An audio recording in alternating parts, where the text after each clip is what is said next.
What's going on, everybody? This is Joe. And Amy. And David.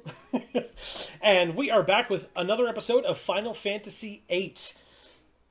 What is likely to be, things happen, we may not know, we don't know for certain right now, but is likely to be the finale of Final Fantasy VIII. Yeah, fingers crossed for sure. You may notice, if you've been following along with our series, things look a little bit different. This game's been an experience. Which, I mean, hey, if that's not what we set out to do, is to have an experience, and we sure as hell have. Yeah. I can tell everybody that the end of the last episode, which if you missed it, I encourage you to go check it out. If I remember, I will try to link it up in the top right-hand corner there for you to go click or tap and check out. It's funny, you turned to the other way first. As I had my hand up and I was gesturing, I was like, okay, which way is it? All right, anyway, so feel free to go check that out so that you can see what's going on, because we have fought the final boss at least twice. Was it 3 times? Could be, I think it's 3. Yeah.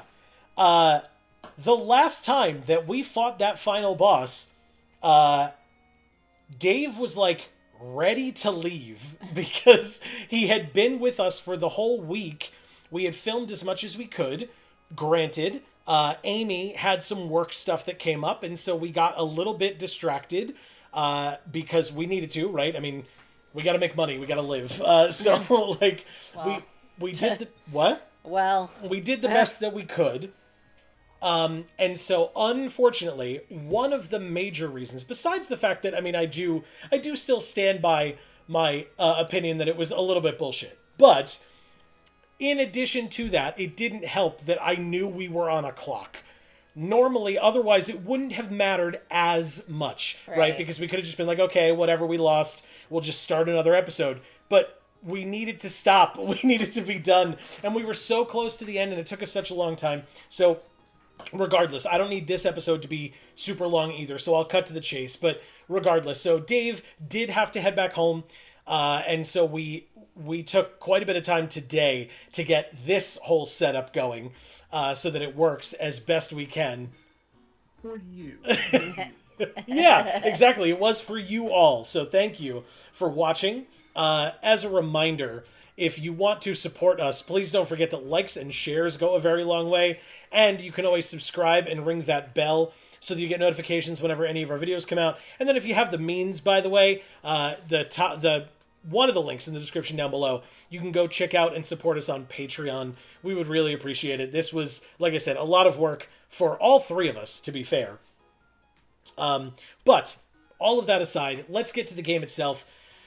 Because last time was such a pain in the ass, as you may be able to tell, the eagle-eyed among you who have been following along with this game may be able to tell. 2 of our characters are level 100. They were not level 100 during the last episode, but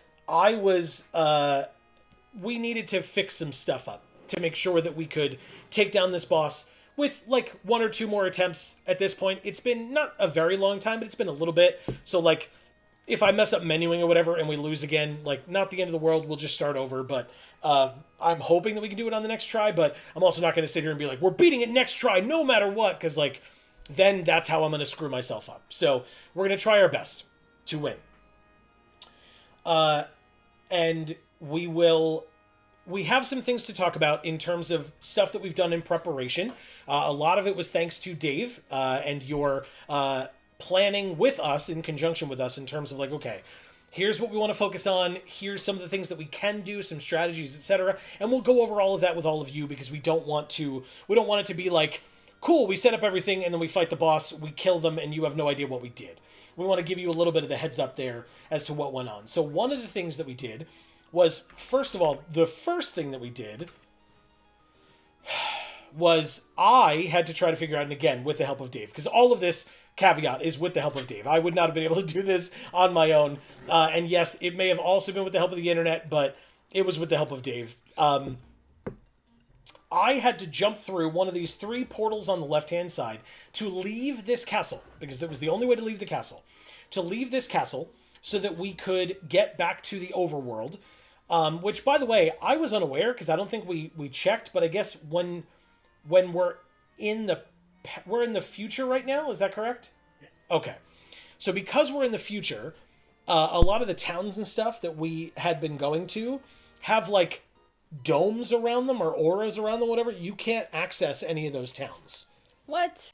because it's the future. So they didn't Oh. the game I guess didn't program into it what those towns would look like in the future because they're all subjugated and or destroyed, I guess, by Ultimecia. Lovely. There's also kind of like a dev behind the scene thing to that because it's like, so this is like the fourth disc, and it's basically like most of up into like the last fight with Cypher up until this point. So they basically did a little trick where they didn't have to program the ins and outs of the town, so they just sealed it off and said like, oh, magic, whatever. So they're saving disk space. Yeah, which was definitely, I mean, obviously, if this is disc 4, that was clearly an issue back in the day. So good on them, I guess, for finding that little workaround. But I'll try to go through this as quickly as I possibly can. Going through each of these 3 gates takes you to a particular landmass. Now, as you may have known from watching this game or playing this game in the past, getting to a particular landmass doesn't mean anything if you can't get to the areas that you want to get to. To travel around, we need the Ragnarok or a car or something in those on those landmasses. No cars. Yeah, you're right. In the future, you're totally right. But we left those without gas in the middle of the desert. I was gonna say we had that one rental car for 5 seconds. But yeah, so we had to find the Ragnarok. Now the map shows us where the Ragnarok is, but you know what it shows us is that it's on a landmass that isn't accessible from any of the 3 portals on the left. Ignore the portal on the right. I'll get to that in a moment. But the portals on the left, none of them take you to the landmass that has the Ragnarok on it. So what we had to do was go to one of the particular doors. I believe it was the middle one, but if I'm wrong, people can correct me in the comments. I don't remember. Middle one, top one of those. And it took us to a particular landmass where we had to go around and find an area of forest. And in that area of forest was a child, I believe, who you talk to, and then he tells you that there's a way to like find a chocobo around in the area, and he tells you about the little mini game that you can go through to find the chocobo, or you could pay for it. I fucking paid for it. I didn't have the time to go through and like go through this mini. I actually tried it. I think I tried it like twice, and it was like, no, that's not the right spot. And so I was like, okay, then you're getting my money. Congratulations. And I paid him. A chocobo came down, and then I told Dave this earlier because Dave was not did not join me on that. I did that kind of on my own. In fact, Amy didn't join me for that either. I just did it. I bought the chocobo. Then I decided to leave the forest to go save because we had the chocobo, and then I would come back because I figured if we were outside on the chocobo, I didn't know if I could save or I wanted to check something else or whatever. So I left the forest to save, came back in, and the chocobo was gone. And I had to go through either the minigame or pay for it again. And since I hadn't figured out the minigame, I paid for it again. Don't worry, if you looked in the menu, we have 84,200 gil, so I think we're going to be okay. But I did pay for the chocobo twice. But it's fine. Everything is fine. The other thing that I did was I went, obviously, people are higher level. I went and I did fights. And in fact, some of those fights were not on purpose. I did not grind a lot. In fact, I think Squall's level 100 was not from grinding. It was because I was walking around in these areas without encounter none on, and it just ended up running into a ton of wild encounters because I was looking for a way before I contacted Dave and was like, okay, I give up. How the hell do I get to the Ragnarok? I was walking around and I was like, surely I can get there from here. Like trying to find ways to do it. It didn't work out that way. I had to get the chocobo because then with the chocobo you can walk through like shallow water, whereas you can't cross water as just walking around on the map. You can cross shallow water, get to the landmass that had the Ragnarok on it, get in the Ragnarok, and then fly to where we needed to go, which was we went to the island closest to hell. I was close to heaven, I was close to hell, we were on the hell one. Yep. Yes, we went to the island closest to hell, and I also first went to Cactuar Island, or Isle, or whatever. Fought a bunch of Cactuar and got a bunch of AP again. I know you all saw that in a few episodes, so you didn't miss anything there. Just the same as usual. But I will say, one of the main things that we did with that was we got auto shell on Doom Train. That was something that we were seeking out. We basically took, I'm not going to show it off fully, but I took the time to write up this chart of all of the abilities and stuff that all of the different GFs give us. Because we were trying to figure out if there was a way that we could take one of the GFs maybe off of like Squall or Renoa and give it to somebody else to like try to buff up some of their skills or give them Vitality Junction like to Renoa or something like that, because her Vitality was very low. Oh, yeah. So it didn't fully work out that way, but like we ended up learning a bunch of stuff on a bunch of people. So we've got like a lot of things on Bahamut now. We've got a lot of things on Eden. We're not full up by any means, but we've done a lot of things. So I mean, we're not too far off from that, though. I agree. I do agree with that. So because we got so much AP from the Cactuars. Then, when we went to the island closest to Hell, I put Encounter None on and tried to get a bunch of the draw points. Thank you. And I basically just, with Encounter None, just walked around the edges like Dave had recommended in the past. You all saw those as well. And I was able to grab a bunch of those and get a bunch of new spells and stuff. Or not new, but more spells and stuff. But it's still possibly not enough. So, Dave, I'll let you take over for a moment or in a moment. But basically what we ended up talking about was trying to figure out what items we wanted to transfer into what spells, and then try to use some or all of those spells as junction material to up the stats of our characters so that we can make sure that we are as ready as humanly possible for this fight. So I would like to say first off, with the whole Chocobo getting to the shallows, getting into the desert where the Ragnarok was randomly parked, to the best of my knowledge, the game never tells you how to do this. So there was a strategy guide and the internet, otherwise you're basically stuck. If you get to this point and you don't know what you're doing, you basically can't get back to the Ragnarok and you're just in the end game.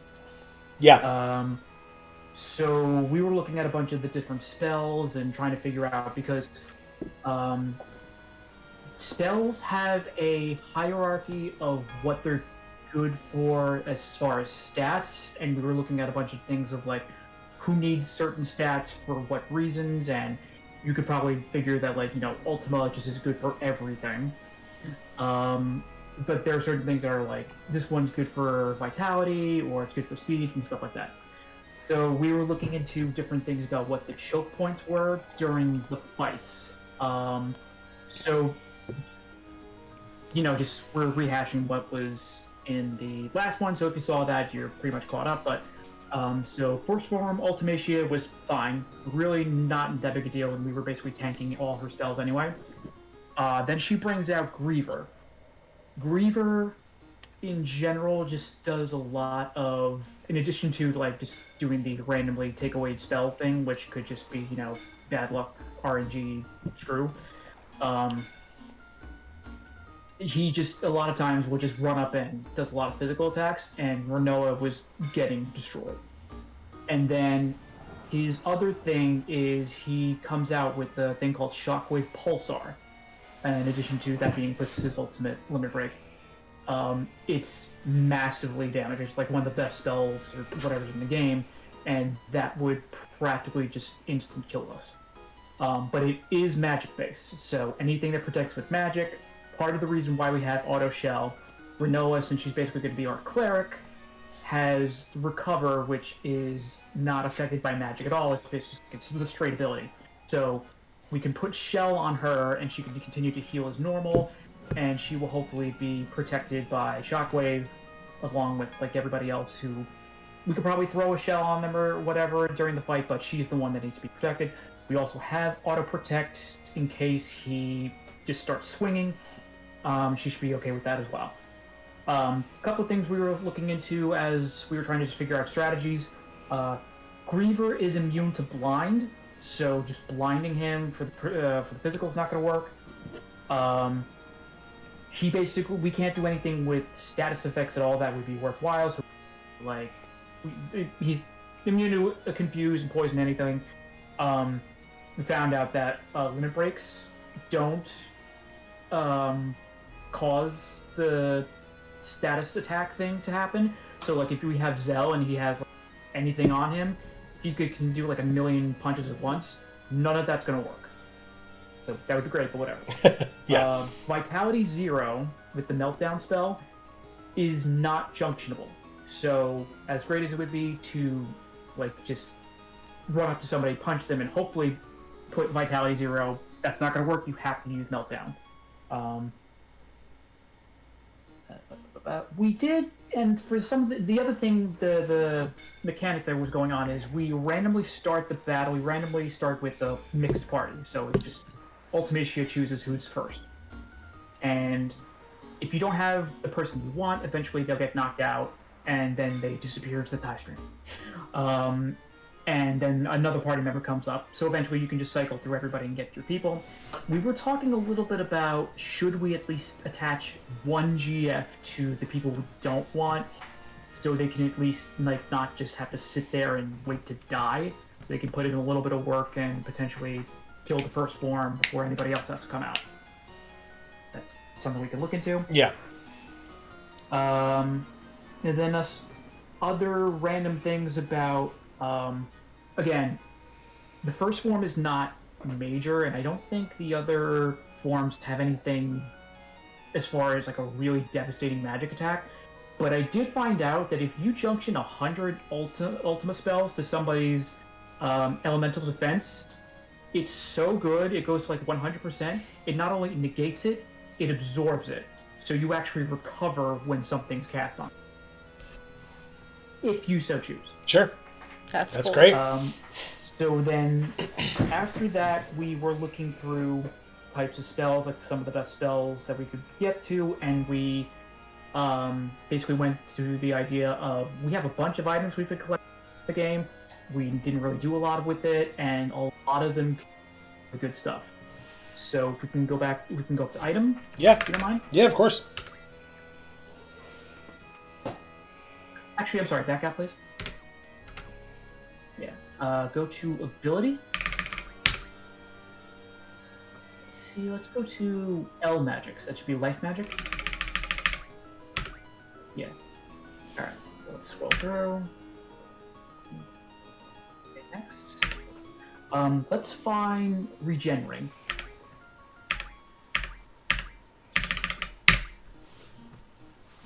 One refines into full life. So somebody can just have the full accompaniment of full life. Full life is like one of the best HP spells in the game. I think the best, other than Ultima again. So obviously everybody's jacked up anyway, so that's up to you. But having a couple of full lives obviously would be a great help. Yeah, not a bad idea. And in fact, something that I did while we were on this call before we actually started recording, I did go into Renoa's magic to kind of foof it around a little bit so that it's easier to find the things that I need. And so if we look, she does have 36 full lives, and they are junctioned. So we would be able to basically, if we gave her all 100 of them, then somebody else could have 36, I suppose, like 36 more. But yeah, so she has 36 and it's junctioned somewhere, so. That's insane. Yeah, so that'd be very helpful for us. Alright. Let's see, I think next one, ability. Go to ability. Time magic. T. Oh, that one. Okay. Look for. We do have a rocket engine. Okay. Rocket engine turns into 50 triples. Triple is really good for speed stuff, and yeah, like triple I think is the best speed. Okay. Zell currently has 17. Renoa has 13, and Squall has none.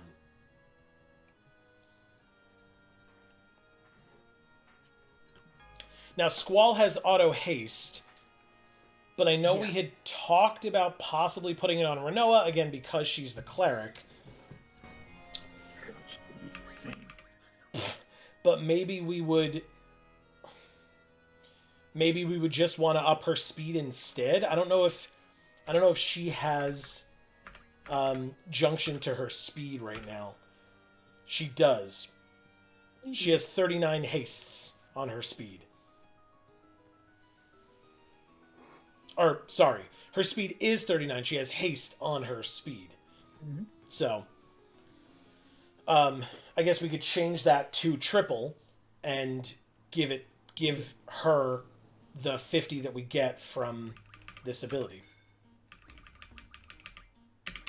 And then we leave auto haste on Squall to basically just, honestly, to keep Diablosing.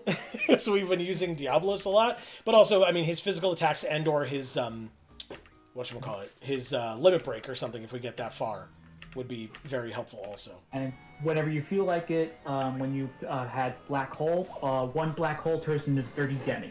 Nice, okay. Demi's okay. Next one, ability, would scroll over. Forbidden Magic.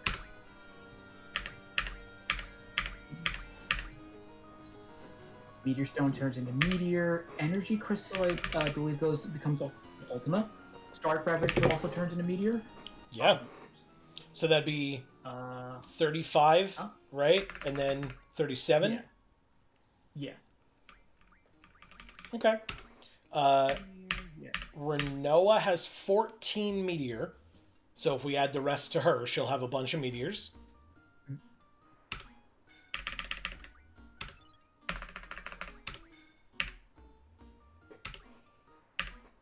Okay.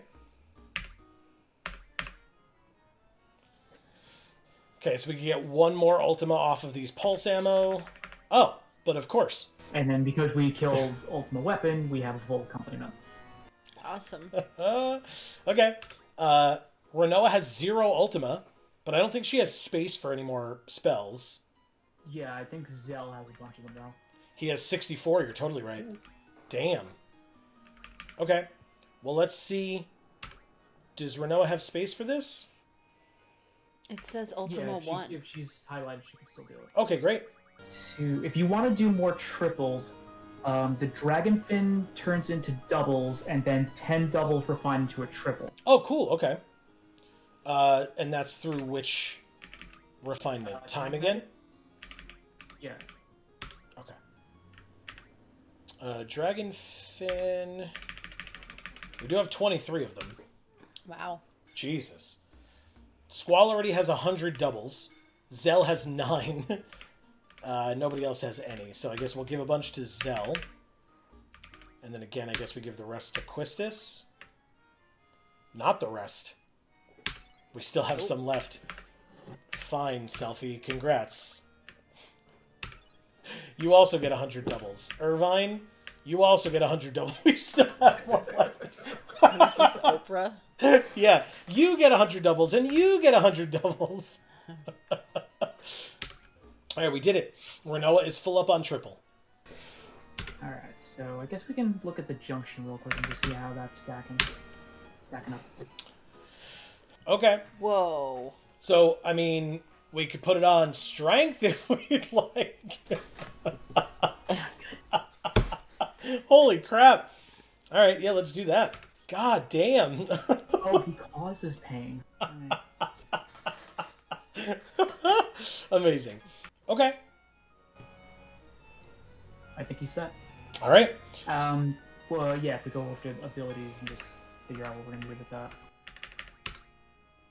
Yeah, so he has auto haste. Because we have to go back through the castle, we're probably going to have to put encounter none on for that. So I guess I'll do that now while I'm thinking about it. But he's got HP plus 80, strength plus 40. He'll have auto haste later.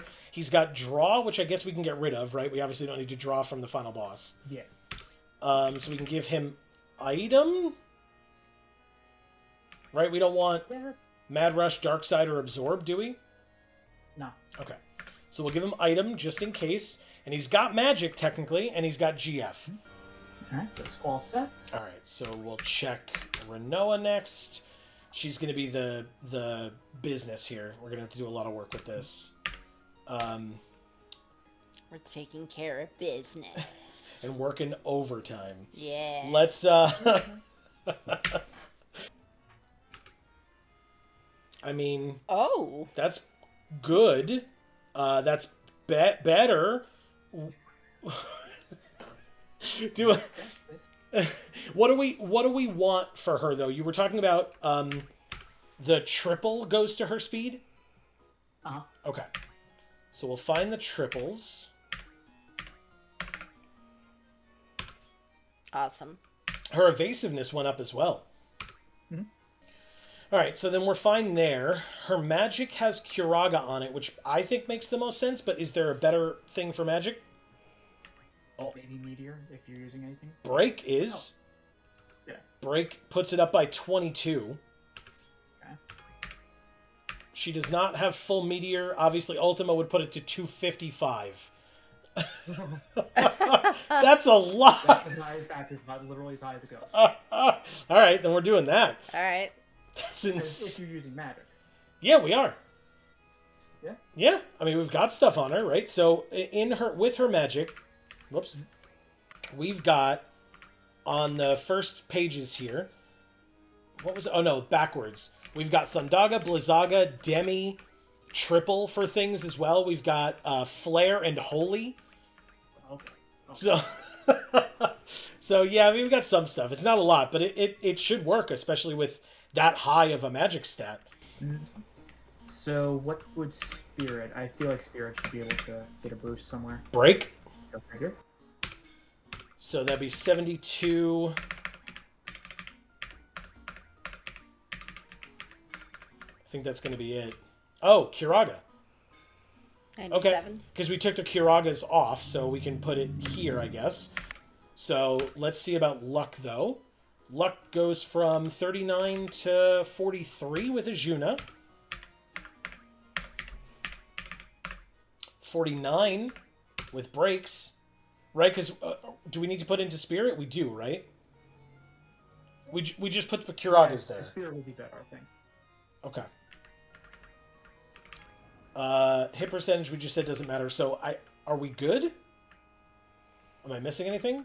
Okay, so we're not going to try and do anything for her vitality again? Well, so that's the only thing that we had talked about was possibly giving her Carbuncle. Because if we give her Carbuncle, then she should be able to I think that gives her Vitality Junction. All right, so we'll come back to her. Let's just work on Zell's junctioning then. If we take off... He only has Shiva and Tonberry. If we take off Carbuncle. Oh, he'll lose the HP junction. Oh, that's no good. That's not great.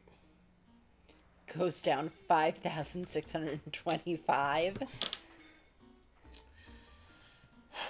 Okay, but hold on. But he's getting Vitality Junction from multiple places then. Well, actually, we have it written here. Who gives Vitality Junction? Thank God I wrote this chart out. Yeah. Quetzalcoatl, Shiva, Carbuncle. That's it. Wow. Well, okay. So Zell has Shiva. Correct. Yeah. So, I mean, Carbuncle can't be the only thing that's gonna give him HP, right? I mean, Well- who does HP? HP is Carbuncle, Diablos, Brothers, Ifrit, Quetzalcoatl. Oh, that was the problem, because all of those are on, Tonberry? on Squall.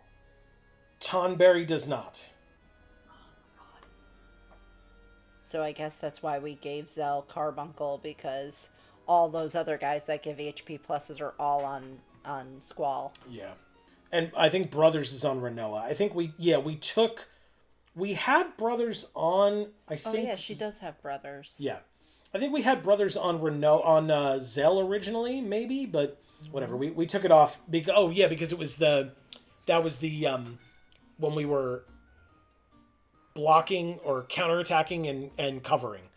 and Yeah. we decided to go against that. Okay. Idea So after a maybe while. we can swap brothers with Carbuncle and give brothers back to Zell then, since we're not doing that anymore. And then the brothers will give him better HP, Oh, even because though we're we're losing taking it with Carbuncle Carbuncle. away. So Brothers is HP junction, Strength junction, Spirit junction. Carbuncle is HP junction, Vitality junction, Magic junction. Status attack and defense junction, and gives an extra ability. That sounds good. All right, let's do the track. Good calling. Okay, so this is Renoa. Yeah, so we so want we want to brothers. take off the brothers from her. She will lose HP junction, but she'll get it back, and we have full... We'll just remember it's full life. We want to give him brothers, and then we want to take off Carbuncle, which will only make him lose magic junction, which we don't care about. Okay, perfect. And we want to give her Carbuncle, and now she has HP and Vitality junction. So we want to go to magic, full life on that, and then Vitality. I mean, it... 36, 54, 67. Looks like 67 is the one. Better than nothing. It is. I mean, it's like triple what she had, or double what she had. So then, just as long as she has at least auto shell, but auto protect as well would be great. Oh, good call. Yeah. So ability, we want to take move find off, because I was doing that when I was going through the areas or whatever. So auto protect here, auto shell here. Is it protect or reflect? Shell. No, but this one. Protect and shell, yeah. Not reflect. Not reflect. Okay. Okay. And then she's got magic, draw, and recover. We're going to take off draw and put on treatment. Or no, we don't need treatment. What? We don't need treatment, right? Because nobody's going to get statused. Oh, No, so it would be probably or revive. Oh, yeah. Good call. Look at that. yes. And that would be good. Silly me. Okay. Great. Okay, so she's done. Let's go work on Zell. His vitality's pretty decent. His spirit's not great. Okay. 100 deaths gives him 85 spirit. It's ironic. Yeah, I guess the other 20 of them or whatever it is actually go to the light and the rest become spirits, and then he just has that, you know. I love that. Okay, yeah, I think that's it. And we saw his abilities. He's got vitality plus 40, HP plus 40. We take off draw and give him item. The level up and down doesn't do anything, or it does? I don't think it works on bosses. Okay, that would make sense. We'll give him item just in case. All right, I think that's it. The last thing I Yeah. would recommend, if he is using item, check how many, at least, Phoenix Downs and stuff he has, first off. So, item, I moved some of these around as well. We have 31 high potions, 16 Phoenix Downs, 2 Mega Elixirs, I put them there, 30 potions, 1 X potion, 1 hero, 10 remedies, which shouldn't matter, you said? Right. Antidote, soft, It echo matters screen. to Jason Mraz, okay? Wow. Very nice. Do we care about anything else? No, I don't think so. But I will mention one other thing as far as, if you think that's going to be enough Phoenix Downs, we have the call shop. We can grab a couple more if we need to. And we have so much money, we're not going to do anything else with it, so we might as well. Yeah. I will mention, though, you have the Bahamut card. Yes. The Bahamut card refines into 100 Mega Elixirs. Holy shit. Okay, well, might as well do that then. Yeah. That's under ability. Card refine should be somewhere. Oh, yeah. Card mod. Card mod. There he is. Yeah. Got him. Does it matter which one? No. Okay. I would just get him on the phone. Do you deliver to the end of... The island closest to hell? No, that's... Knock off that. Okay, I fixed it. Sorry, like I said, had a little bit of issues, but we fixed it. And by a little bit, I mean a lot of it. We had a lot of issues, but we fixed it all. Okay, so, I mean, we can get like 60 more Phoenix Downs, I guess. That's pretty good. Yeah, it's also only a quarter of our money. So, cool. Now we have 77. Okay, I mean, do we feel okay with 20 high potions and 33 returners? Yep. Okay. Then, am I missing anything? I think we're good.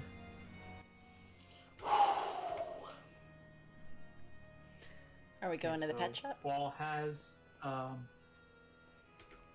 encounter none, so you should be okay. Yeah. You should be okay. What did you say? I said, are we going to the pet shop? No, we don't need to. Oh, okay. All right, so here we are at the save point. I guess now, firstly, with all that crap that we just did, we definitely save. Yeah, before, heal first. Oh, everybody had to rearrange their HP. Good point, good point. Now you tend. Haha. Where is it? You passed it. Damn it. There. Perfect. It's like... Thanks, everybody. Are the GFs all at full? See, Shiva's down by a little bit. All right. So we do need a cottage. I don't see it. No cottages. All right, Amy, you get your wish. Yay, we're going to the littlest pet shop. Just the littlest pet shop.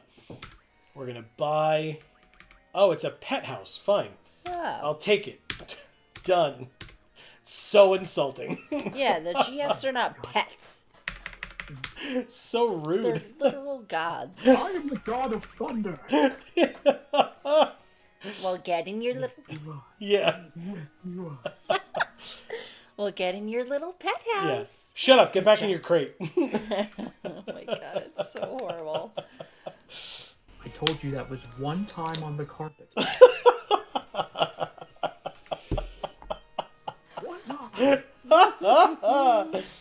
There it is. Okay, Dave, last question, because I've seen it a bit Oh god, I can't look when it does when it flashes that. like that. What about these, like, strength up things? They'll help us, right? Yeah. Strength love. Strength love. No, not that one.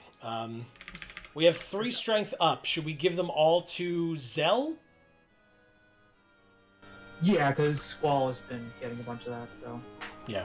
His strength is on. His base is 102. Yeah, and Yeah, give it to Zell. Zell's is only 61, so 62, 63, 64. Technically, I think I wrote down that Eden's card becomes Monk's codes that becomes strength up, so maybe I want to do that also. I was just saying that I thought this music sounded like we were playing Final Fantasy VII instead of 8, and we were like about to meet Vincent. Forbidden medicine? Where's that? This one? Yep.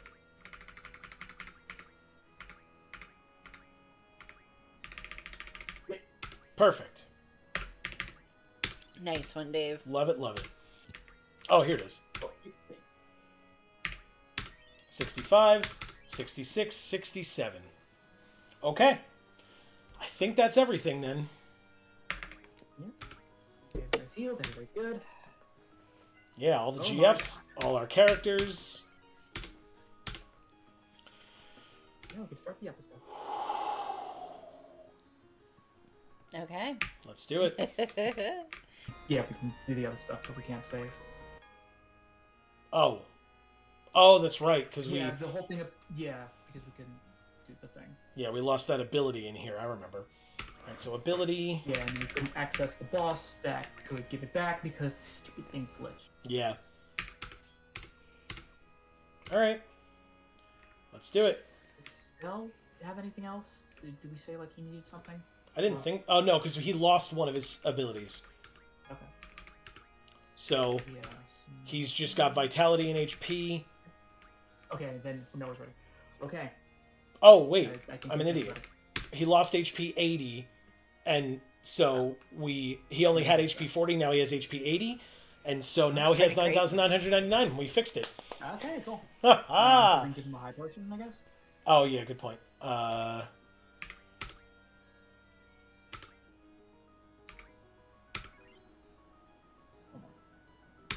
Yeah, why not? But now we have less than 30.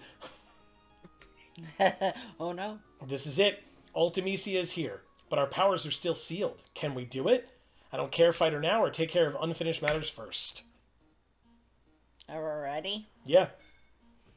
I think we're ready. Alright, fight her now. Yeah, the only thing that I think we still don't have is the ability to save, and so who cares? And we know where we're going. Yeah.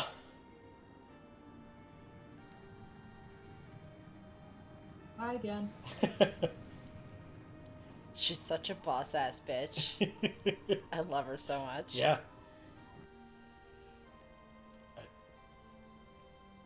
Is this me? Yeah. Okay. Seed. Seed. Seed. Seed, seed, seed. Curse all seeds. Swarming like locusts across generations. You disgust me. Apparently in the future we lose the letter C. Just throwing that out there.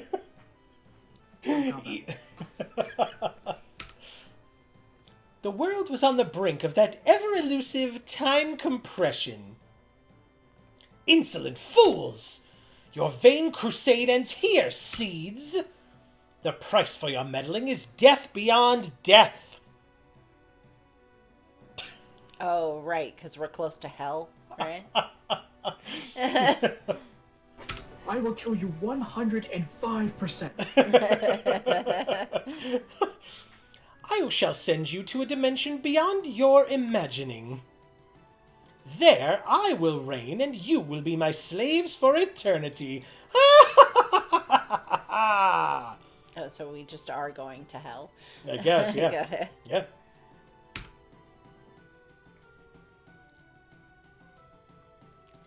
I'll be your slave, Ultimecia.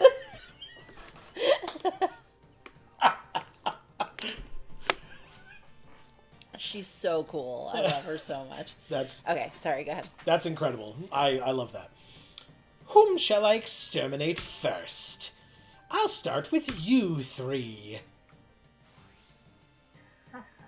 Here we go. Let's see who she picked. Zell, Squall, and Quistis. We're so close, y'all.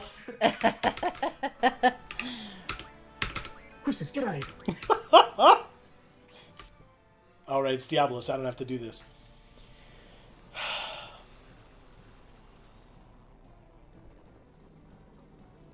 Ugh, it's still so gross. Oh, I love it so much. I genuinely thought they were gonna, that, like, Squall was always last.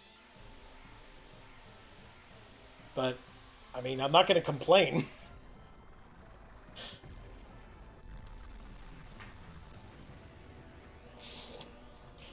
Yeah. How's this for time compression, bitch?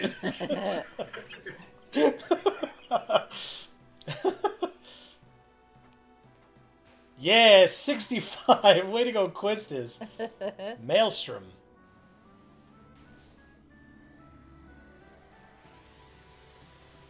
Oh, God, Shiva, no. Shiva, no!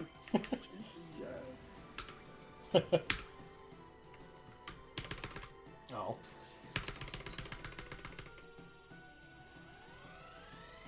Sorry, I was focused on other stuff. Damn it. Not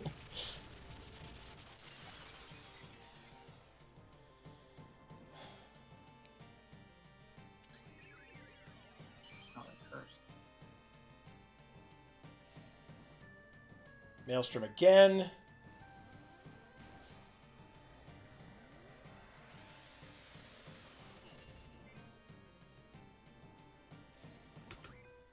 What the hell? Third Maelstrom. Why won't your limits come up? God damn it! Oh, they're cursed, right? They can't. Right. Damn it! All right. I say throw a Mega Elixir at them. Where did it go? There it is.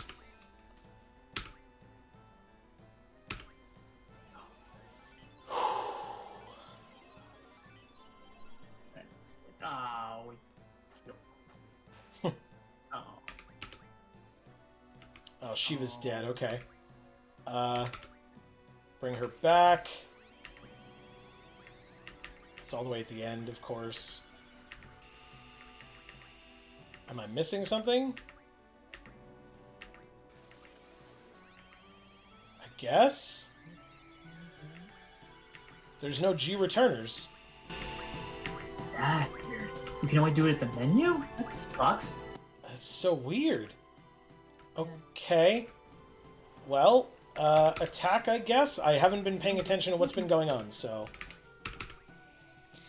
They just went up in a tornado. She will not stop attacking. It is absolutely incessant.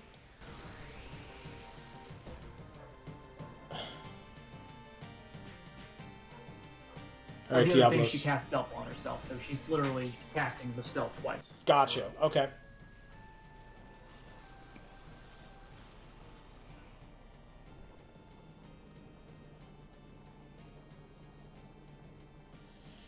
Alright, Diablos. Does 20,000 damage help us here, or no? Yeah, I think last time that was what got her. Okay.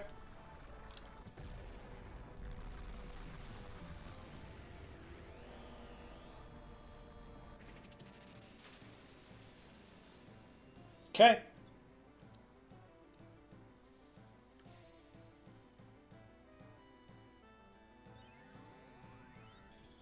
Stop on Squall. Missed. Stop on Squall. Missed. Nice. Thank God. Come on, come on, come on. That's fine. There's a naked baby. Yeah, that atomized Quistis. Oh, what? Absorbed into time, and Selfie comes and takes her place. Blizzaga. On just Selfie? I was gonna say it, and then I was like, nah, you don't have to say it. Amazing. Bye, Selfie. Blizzaga again, this time on Zell. Okay. I mean, it's not a ton of damage, but it's not nothing, so... At this point, that's like Maelstrom was basically like gravity damage. So at this point, what she's doing, that's pathetic. Yeah, good point. Speaking of gravity damage... My gravity's bigger than It sure is, Diablos.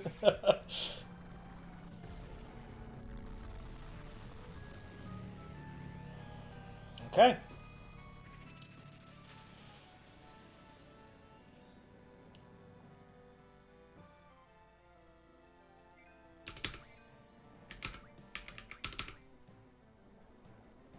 Bio. Okay. Bio again. Ugh. She poisoned both of us? She did. It's food poisoning. They're just gonna get Dang. diarrhea later. What, Dave? name. Yeah. Alright, so down goes Selfie. 50-50 shot, right?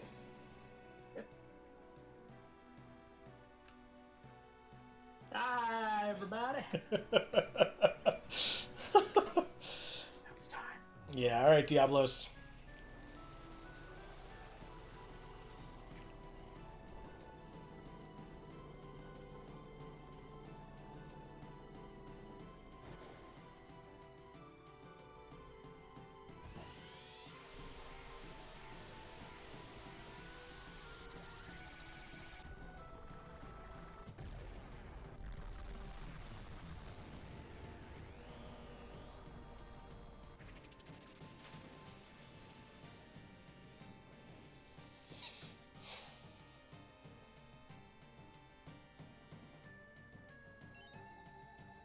Okay. The most powerful the most powerful GF. You shall suffer. Ha ha ha ha.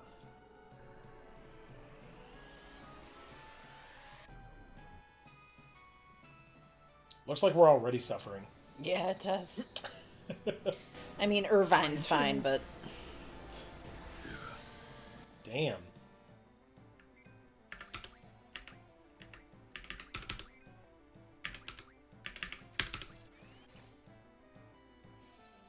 One Blizzara. Damn it! He draw that. Yeah, he draw casted it. That's great. Alright, Zell, Mega Elixir us up. Thanks, I didn't need it. It's like, come on, Irvine. Haste was blown away. Okay. In the grand scheme of things, it's not a big deal. He's not using it, and Squall has auto haste, so.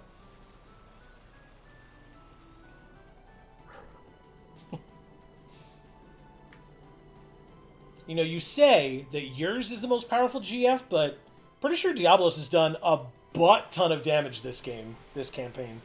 So. After Rage 3C. I sincerely doubt you have any better. Oh, shit. Squash him like a bug. It missed! I forgot. Okay. Okay, he's immune to gravity. Doom on Does he really? Huh. Squaw. Oh, good. It's on Irvine. Thank God. Wait, what?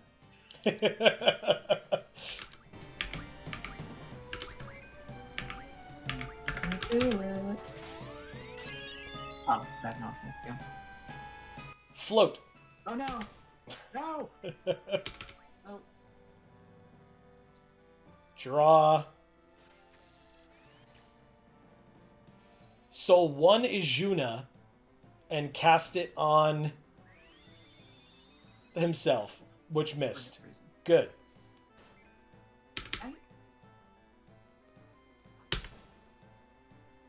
Okay. Something's shaking. Alright, Tonberry. Come on, buddy, you can do it. He can't do it. I'm gonna try, but it's not gonna be very successful, unfortunately.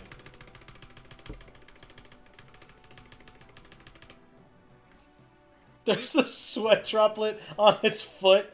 Doink. Holy shit!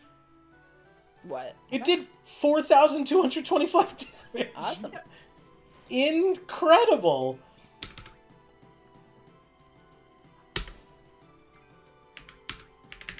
Do it again, Tonberry. The GF's true power. Allow me to show you. Griever. Oh, this is her still. Griever, make them bleed. Shockwave Pulsar.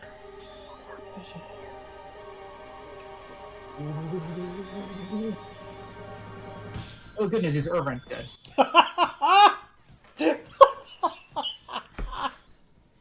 That is good news.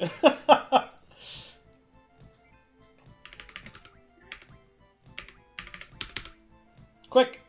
Thank God. Yeah. Woo! We did it! That's so fair. Alright, Tonberry. You did great last time, buddy. Let's see what you can do this time.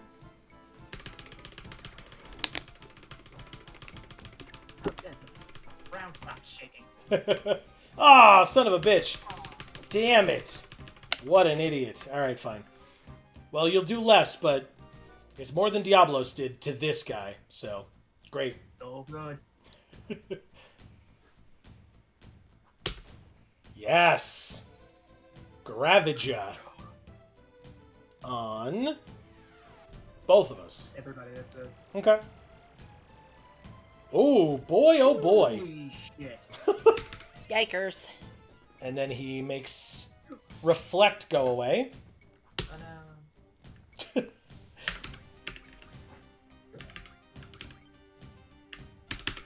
Renzakuken, baby! Okay. Right before I healed.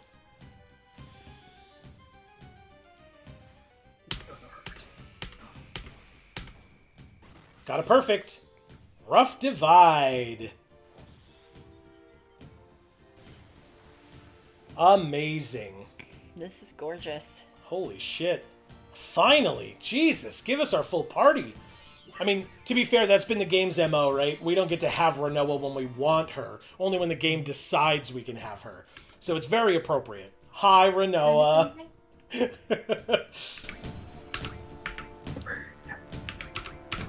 Oh, look. He does know it. He does inflict things. Crap. It's all good.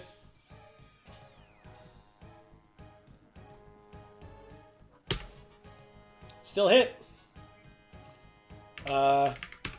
Tonberry and is Yuna here? Does Yuna get rid of Doom? I don't know. Maybe another Mega Elixir could? I was going to say, actually, it didn't work. So, oh, it did. Okay.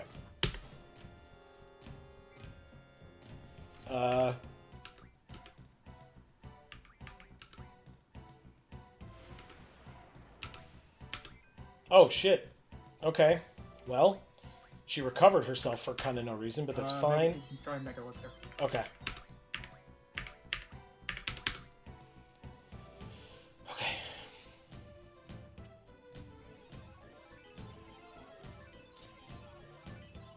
Alright, Renoa did get back up, and the numbers do not appear to be on Zell still. I think we did it. Thank you, Dave. Be liberal with those. Yeah. Yeah, we have enough. Good point. Fuck me. I did one too many. Okay. It doesn't even touch the foot. I know. It's just like... It's ridiculous. It's like this.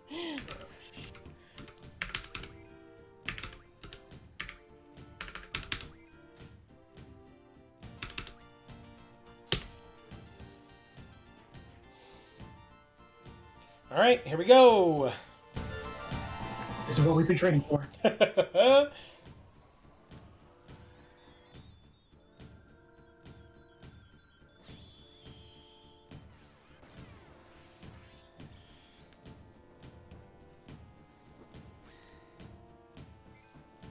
Amazing.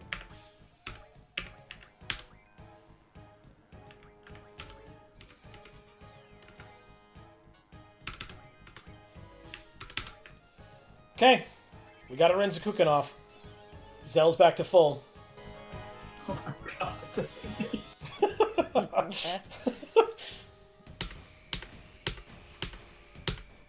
Got a perfect again. Lion Hearts! Got there, baby! Remember when I said this was hurt? No. Ah!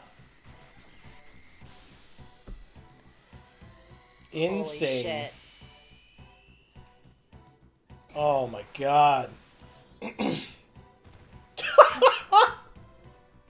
Wow. Thank God. Alright, this is the furthest we've gotten.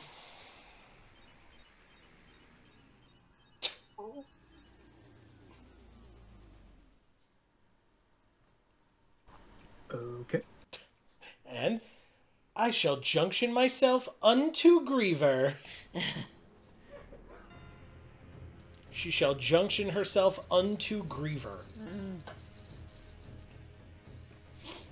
I tried to flick it away. It would have been nice. Yeah, that's true, Dave. Big time fusion. Gross. Ew. I have a lion hat. Yes, you do. Oh God. Revive Squall, I assume? Last time we did Meteor did virtually nothing. Oh, okay. Right? I mean, like, yeah, recover, but... I'll see. Okay. Yeah, that's great.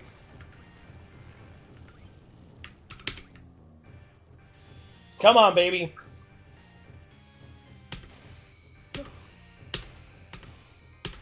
Oh, I missed one. 6 hit. Okay. Good enough. She recovered herself. Squall might go down here, but then we can revive him. She's got full life, right? Yeah. Well, that too, but...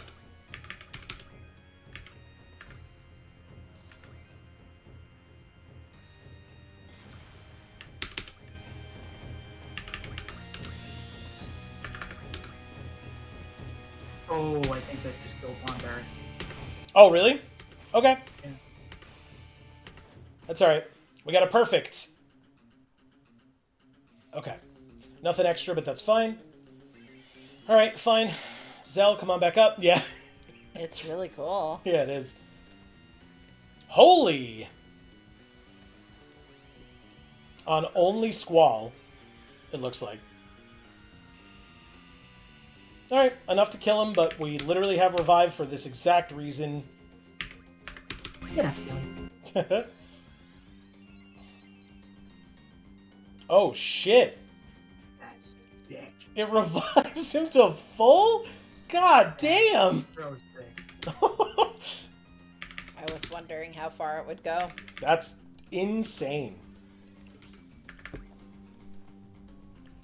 Magic, Yeah. triple flare, nice. demi?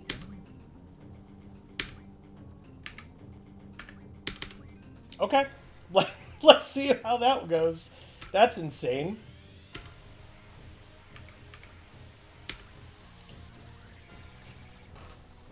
Let's see how Diablos does against all three of these things.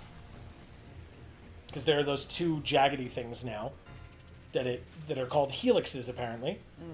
It missed all three. Okay, so we can't gravity this. Oh, so maybe the demis will go to waste now? We'll see. Okay, I mean, that's... Yeah, this might go to waste. We'll see. It did. Okay. So we cast it 3 times. Not a huge deal, to be honest, but it's fine. Okay. Just wasted a little bit of time. Yeah, it's alright. Yeah, exactly. Okay. Okay. So we can't punch them. Holy again. Alright, so what's left that actually will work That's a good question. at this point? Let's try Flare.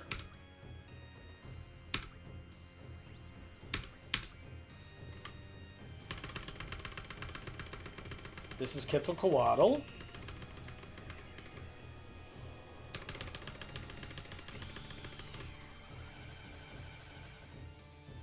$128 ain't bad.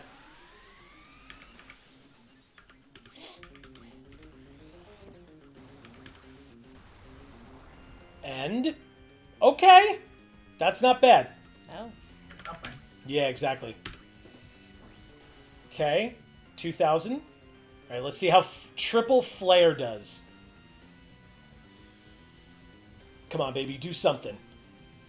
Yes, okay. 9,000 damage I will take.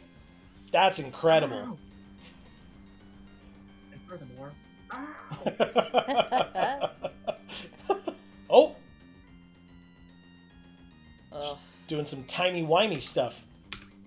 Oh, God. I'm gonna vomit. Yeah, that's a lot. Great. What did that say? a tractor? I don't know what this one is.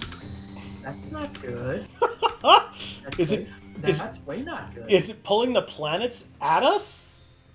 Yep. Just gonna- Yeah. Oh, I'm shit. scared, but that is bitch. Could we not have this happen? Just...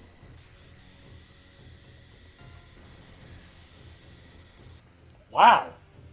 Well, Squall's covered at least. Yeah, poor Quetzalcoatl. Still alive, too! That did nothing! What a beast! Beautiful. That's insane.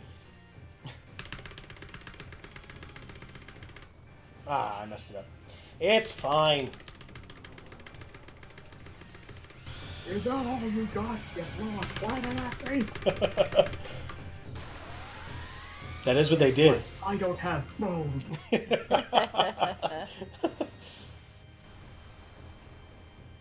Yes! Good. Oh my god.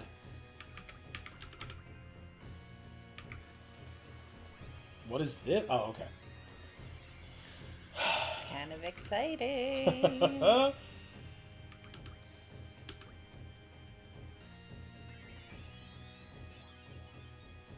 Alright. I'm casting Aura on Squall.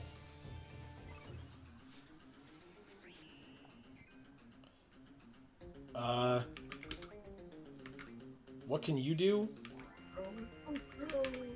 Firaga, I guess?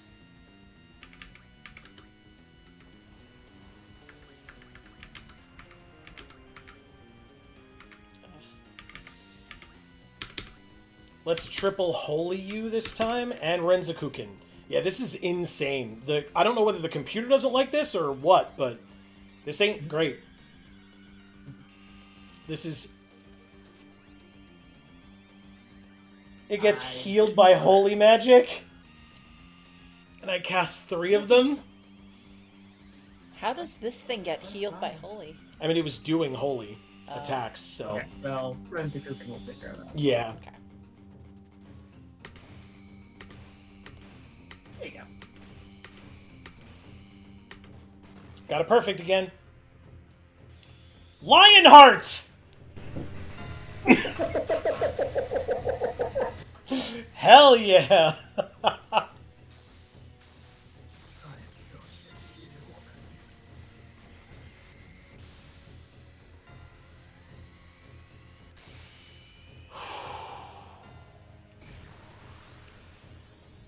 Does it fall on its head? Amazing.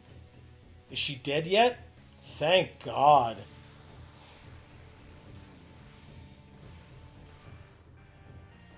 Oh. Okay. Okay, here's that. She's not dead yet. Okay. We can do it. Now she's dead. Oh.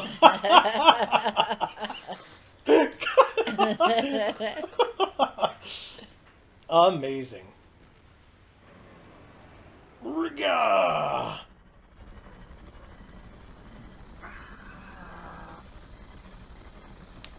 My cool hat. Wow.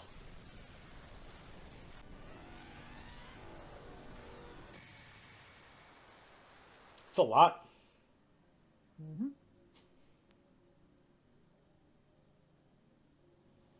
Quick, catch some on your tongue like snow. Oh, burn. It's a mini star. It like reinfects Renoa. We're like, God damn it.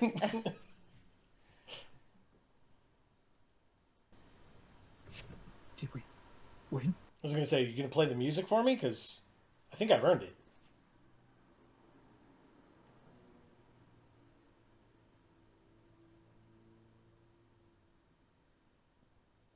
Oh, God. It's silent.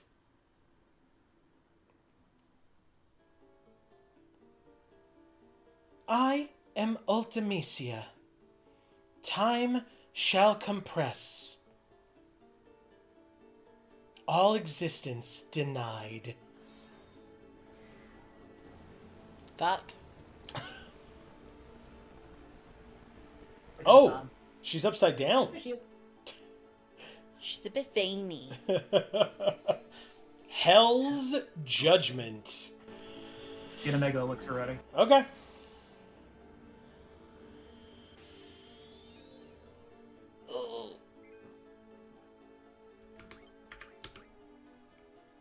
Oh, God. Okay. Good job. Oh, Oh, she just did Angela. Oh, Wishing Star. not the one I was thinking about, but finally get to see this. Hi, the puppy. Oh my God!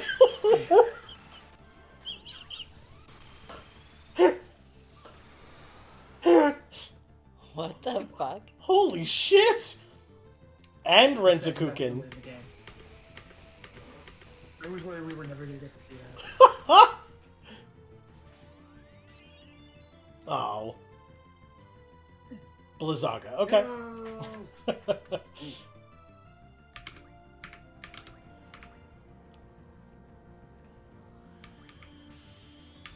Oh my god!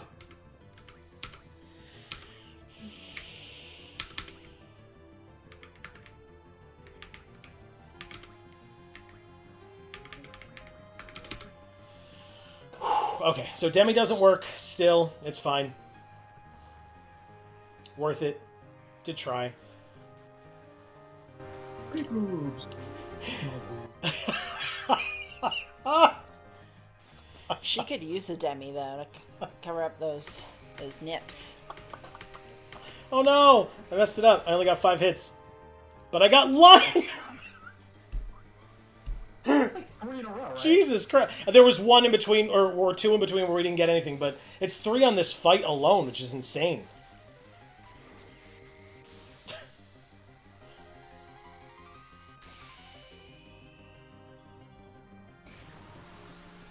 Son of a bitch. Wow. Reflect on your childhood. Okay. Mega Elixir.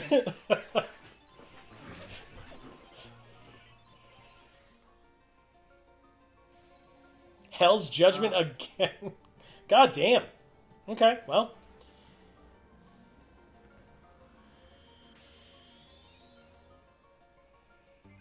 Wow. Oh, okay, it's just magic stuff. Okay. Ultima's gone. That's a little rough. But okay.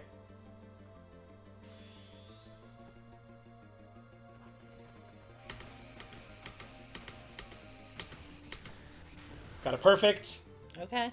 Your sensation, your words, your emotions. Draw Apocalypse? Yay.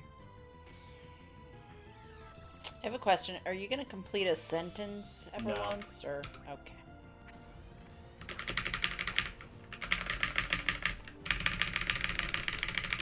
Had to do it at least once. Not a dragon, but okay. Plus, with how low we're kicking her in the actual face. Hitting my torso. It's not my face.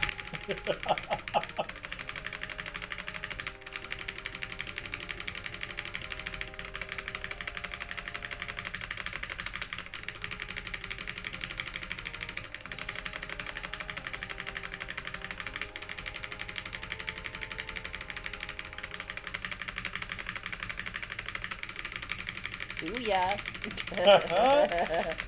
Feels that way. It said that. I know. I don't know what I'm doing.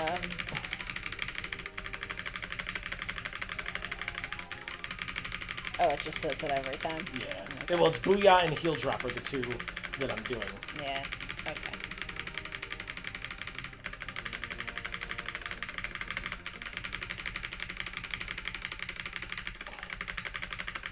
I thought you were tap dancing. Yes, definitely. Like last time. Exactly. Beautifully done. Thank you. It will not wait. Neither will I. Yeah, exactly. He did all of that with 1 HP. Yep. Gel is broken. Faded Circle.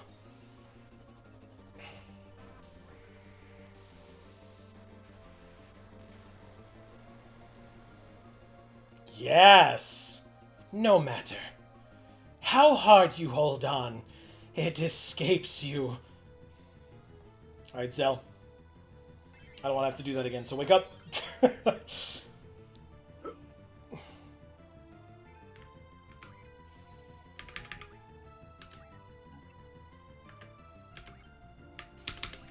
By the way, fun fact, Apocalypse is an actual spell, and if I remember correctly, you can draw it in this fight, and you can't find it anywhere else. Awesome. It can be Junction if you screw around with the system, Okay. but obviously not happening. Yeah, Still a cool fact, though. agreed.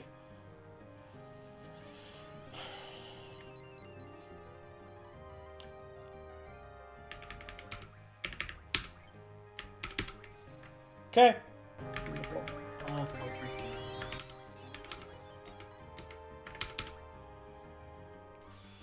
Here we go.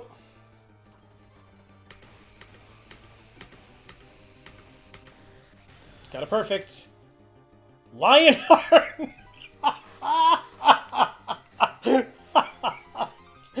Oh my god.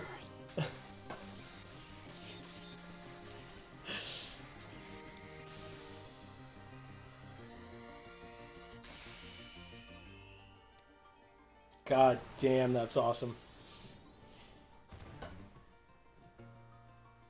And think you're in the home stretch. Don't call it a comeback. ah! Whew!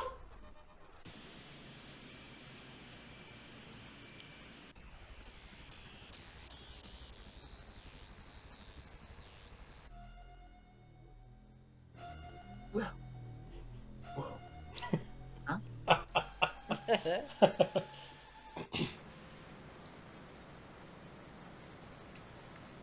Got a lot of static on that TV.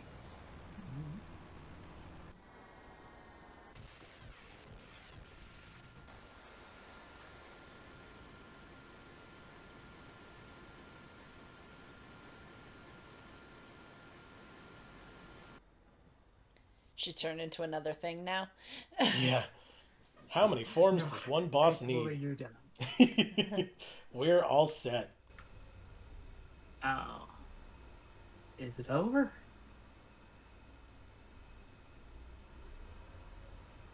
Let's go. Let's go back to our time. Guys? Jesus. Whee! I'm double. Shut up! Just calm down and think where we have to go. Careful, guys. Don't pick the wrong time. Whatever you do, don't fall into a time warp. Again.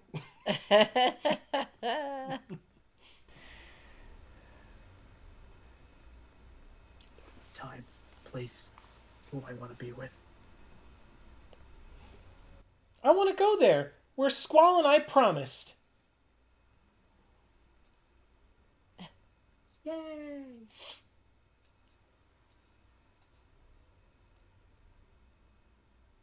Then you can spin the top and see if it keeps going. Very nice. Squall!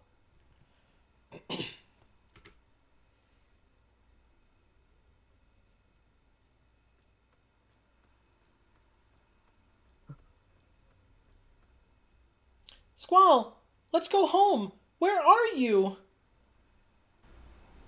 Where am I?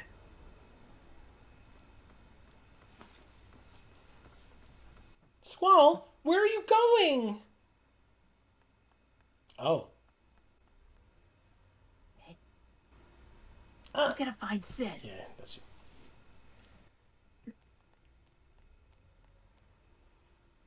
Squall. Matron.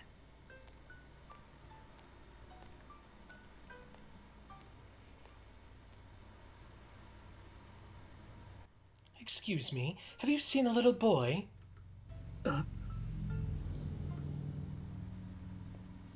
You don't have to worry. The boy won't be going anywhere. I think so too. Poor thing. Oh. Oh. You're alive. The sorceress? Yes, Matron. We had defeated her. Matron, stand back. It's okay. There's no more need to fight. That sorceress is just looking for someone to pass her powers on to. In order to die in peace, a sorceress must be free of all her powers. I know, for I am one too. I shall take over that sorceress's powers. I do not want one of the children to become one. I can't disappear yet. Matron!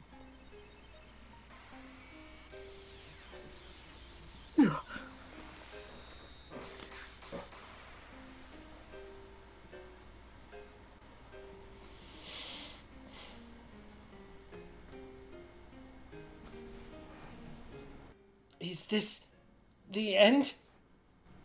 Maybe you shouldn't have done that. You called me matron.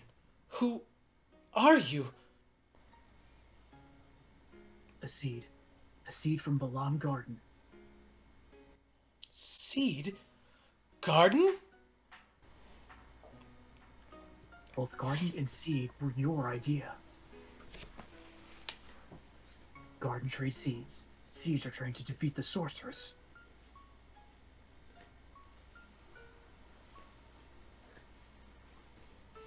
What are you saying?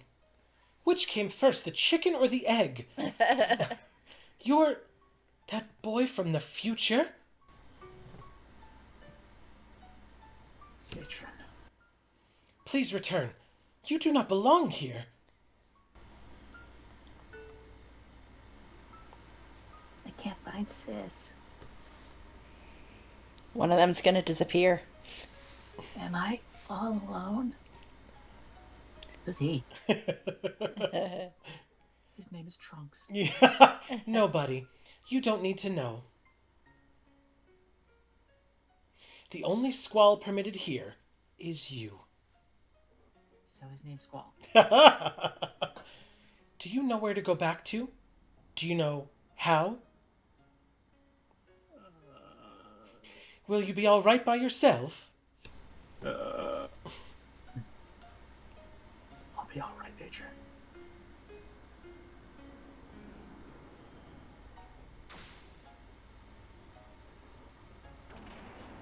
Because I'm not alone. I'm not alone.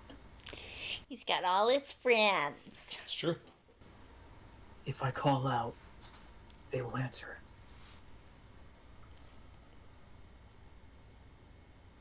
Where is everyone? Where are they? Renoa, where are you? Zell, Sylvie, Quistis, Irvine! Renoa! Am I alone? Renoa, I want to hear your voice. Which way do I go? I can't make it back alone. Renoa?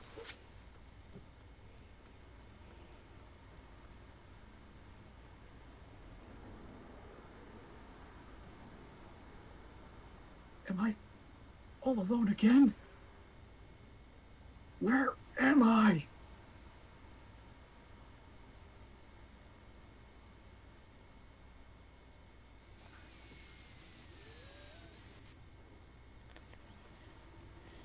Like I said, staticky TV. Oh, you're in that 2000s music video. Which one was it? I don't know. There was one that looked like this. People can leave it in the comments if they know.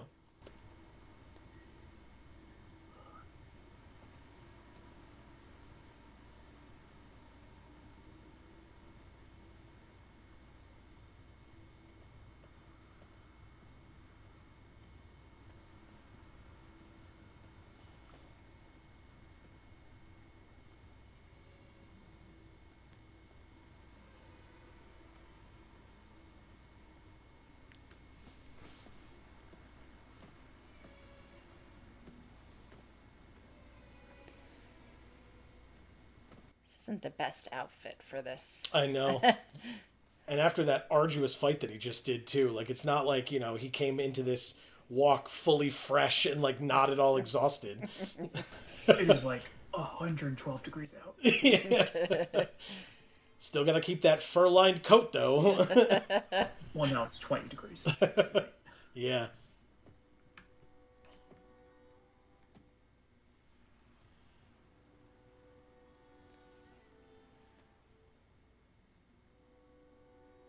You know, last time you were at a cliff like this, there was like a whole cloaked city in front of you. Mhm. Oh, okay, maybe not exactly like this.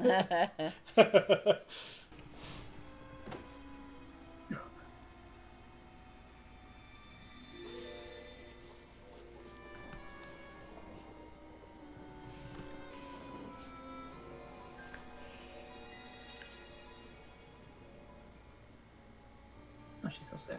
Yeah. Yeah, the graphics for these cutscenes are great.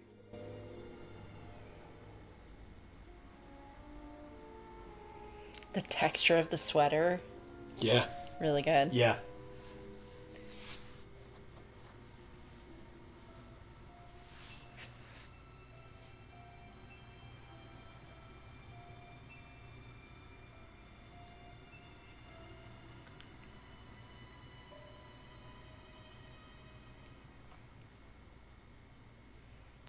I know where I am now.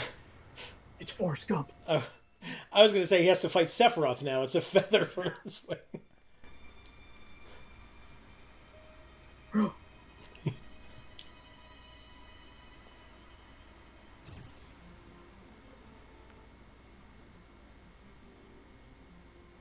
Oh god, my aphasia is acting up.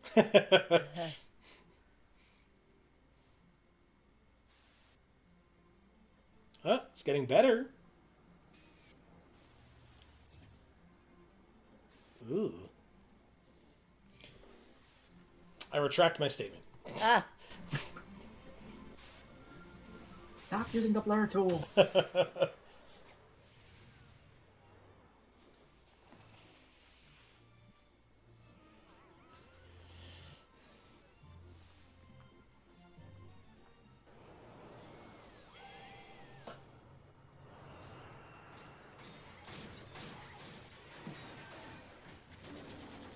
Wow.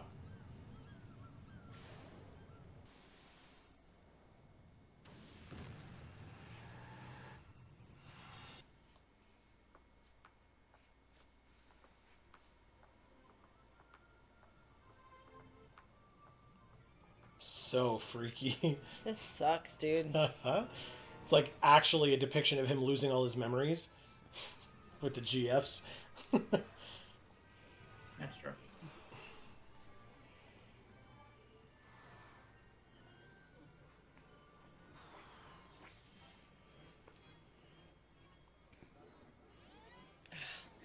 God, the motion sickness in this freaking game. What was that? I mean, their helmet in space exploding so that they would die? Which I guess was a fear of his, which is why he went to go save her, maybe? Mm-hmm.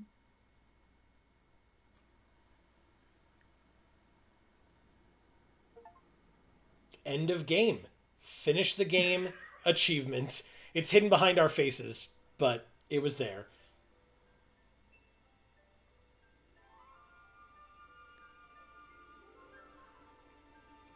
She found him.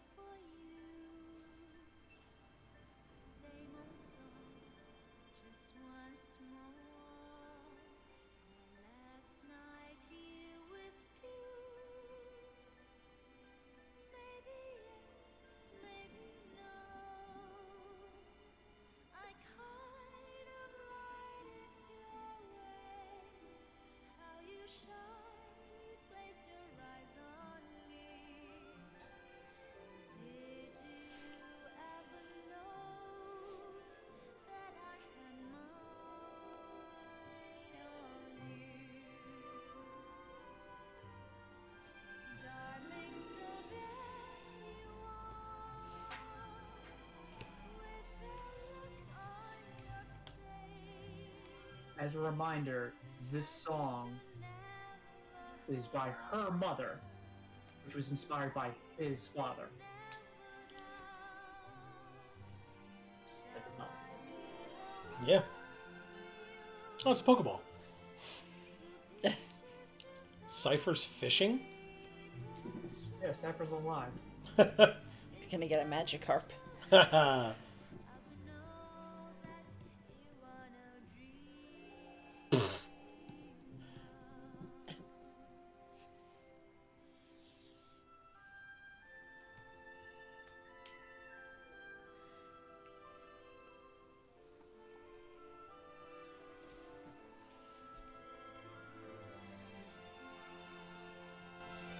Yeah, by the way, he basically just Draco Malfoy's his way through this. Yeah, clearly.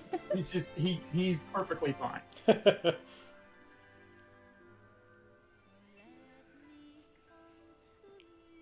And you get a feather, and you get a feather. There's Laguna. Aw. But he's not on a beach. Nice. Very nice. Oh, he changed his clothes. Oh. Because there she is.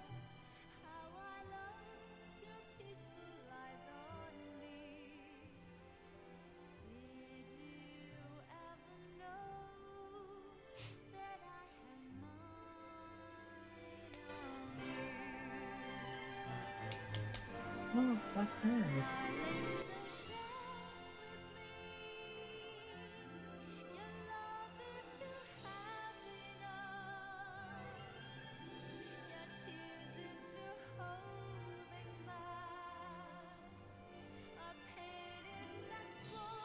Aw, it's a promise ring. How cute.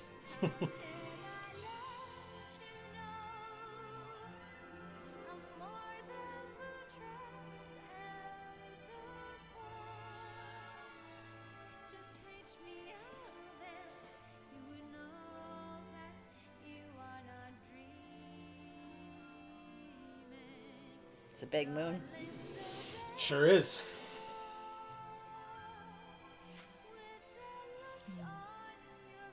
Oh, because she died? Oh, yeah, she died in childbirth, yeah. Oh.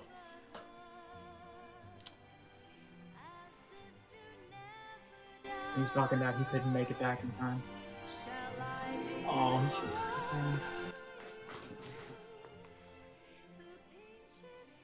Eleni. And Warden Kiros.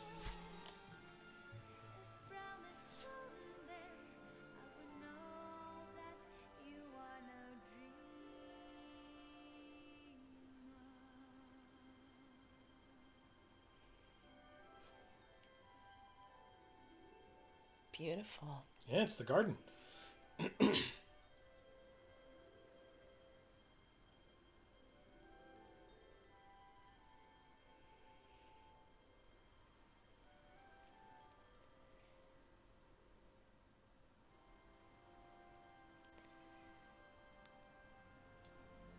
Nice. Yeah, there's something on the left hand side here, I'm sure. Hey. It's your girl.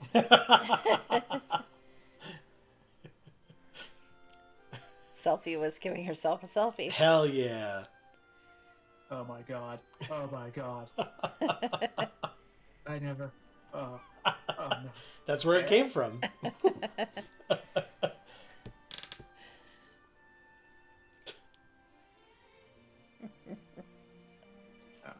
Come on now.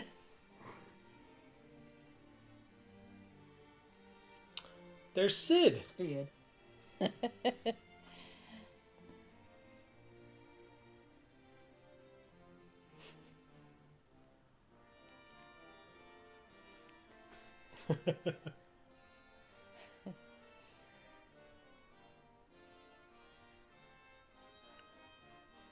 There's Dea.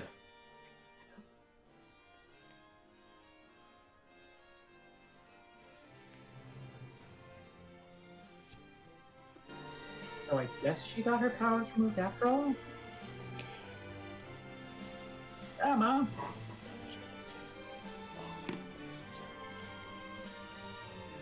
Sorry, I almost shot you.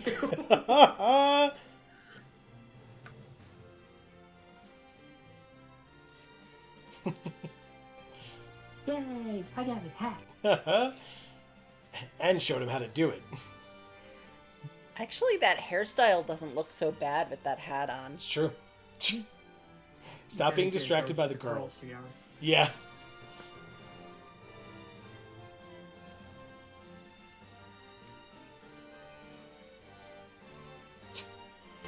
There was a bit there about he was going on. There was like a thing about like he was trying to get his hot dogs the whole time, but in Japan, it wasn't hot dogs. It was supposed to be like some super specialty bun or something. So Oh. Rick joke of like, he finally got his thing. And they're like, choking out of the family.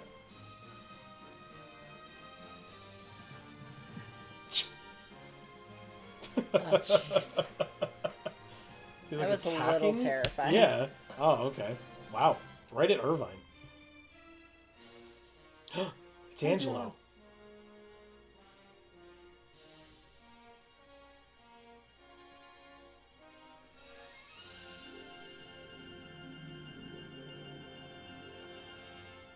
Oh, battery's dying. No. But she did the thing. What thing? The thing that she did when Squall was trying to remember her. Oh, yeah. Okay. Yeah. So there's like another scene or two to this after the fact, like post credits. Great. Do we want to say anything yet about like thoughts or just? I would love to. Okay. Do you? Yeah. So I don't know before like the actual scene comes up, but there's like a couple of things based on like, so the first thing, so you know how he basically just told Idea, like he was in the past when his younger self and everything, he basically just told Idea about the and everything. Effectively, this entire game in the story has been a closed. So he said like, oh, told her what the purpose of Seed was, and then she and Sid go on to found the whole thing because they know the source. So basically, she got possessed by Ultimecia the first time because she came back to the past to do it. The plot was a little hard.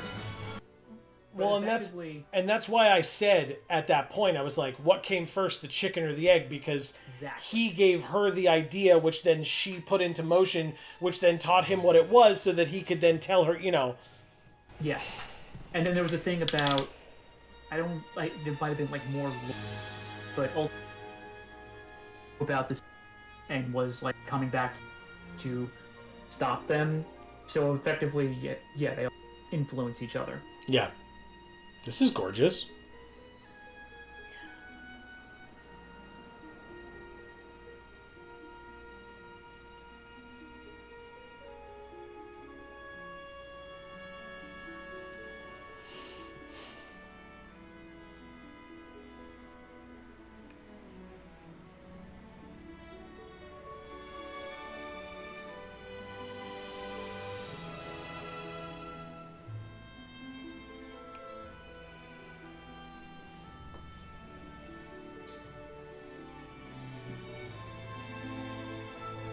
That was nice.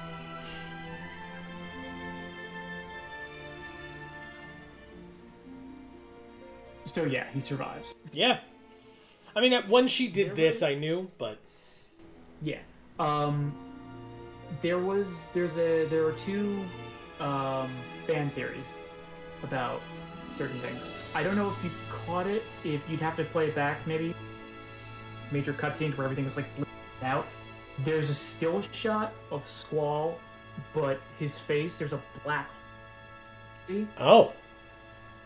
There's a prevailing idea that he died, and this whole thing was just like it's like a Jacob's Ladder dying dream kind of thing. Sure. Just kind of like after the fact. So there's that, although that's been kind of floating around for a while. Also, there's a thing about who exactly is Ultimecia at all. Like, she never gives like an actual, I mean, other than whatever that name is. But has no ties to anything. She's just kind of there. Future. A prevailing theory is that's Renoa. Oh! I think that's been debunked, but it's kind of interesting because, among other things, I mean, because she also has sorcery, she's possessing her and stuff, but there's also the idea, you saw that she has the two rings. Yeah. Because, like, she took the ring that Squall had and made a copy, and that was the one where we were. So the fact that she was using against Squall, Oh, okay. like totem animal essentially, to try and kill him, would be kind of interesting. Sure, yeah. Thematic kind of wraparound, but All right, supposedly there's no real basis. Give me 1 second. I think the game is now black screen, right? It's done. All right. So give me 1 sec. I think what we can do is we can have this conversation just us, and then maybe the computer will stop freaking out. So give me 1 sec, everybody. Okay, sorry about that. The game is gone. It's just us now. And Discord's being real weird, but only on our end. It doesn't look like the capture's picking it up. So that's great. Okay. Cool. So, Dave, I believe you were in the middle of a phrase, or had you finished your point? I actually just remembered though that the whole when I was saying that the Squall was having like a near-death experience kind of thing. It was actually, I think the rumor was further back to when they were doing the assassination run, and like that was supposed to be when he was. Gotcha. Death dream, but who knows? Sure. All right. So, I mean, obviously, at this point, it's pertinent based on what Video Games for All is and what we were trying to do with this playthrough, kind of overall. Amy.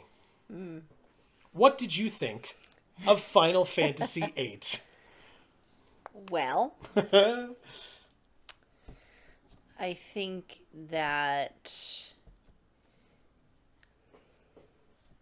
overall the game was beautifully designed.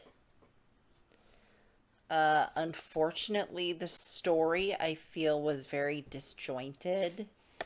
I don't think the characterizations were well thought out. I don't think relationships were genuine, believable, had anything behind them. I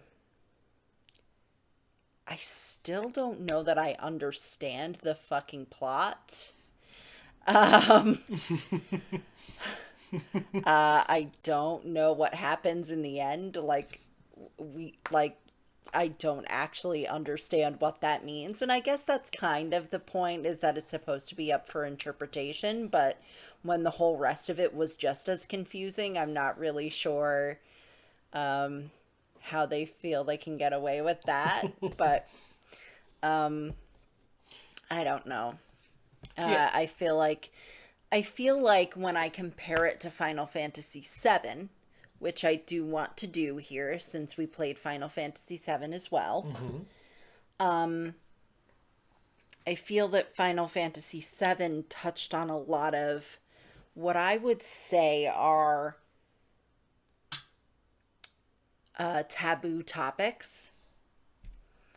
But I feel like Final Fantasy VII did it in a way that was social commentary on how bad those things were, right? And I feel like this game touched on some of those things, but not in a way that felt like it was saying they were bad.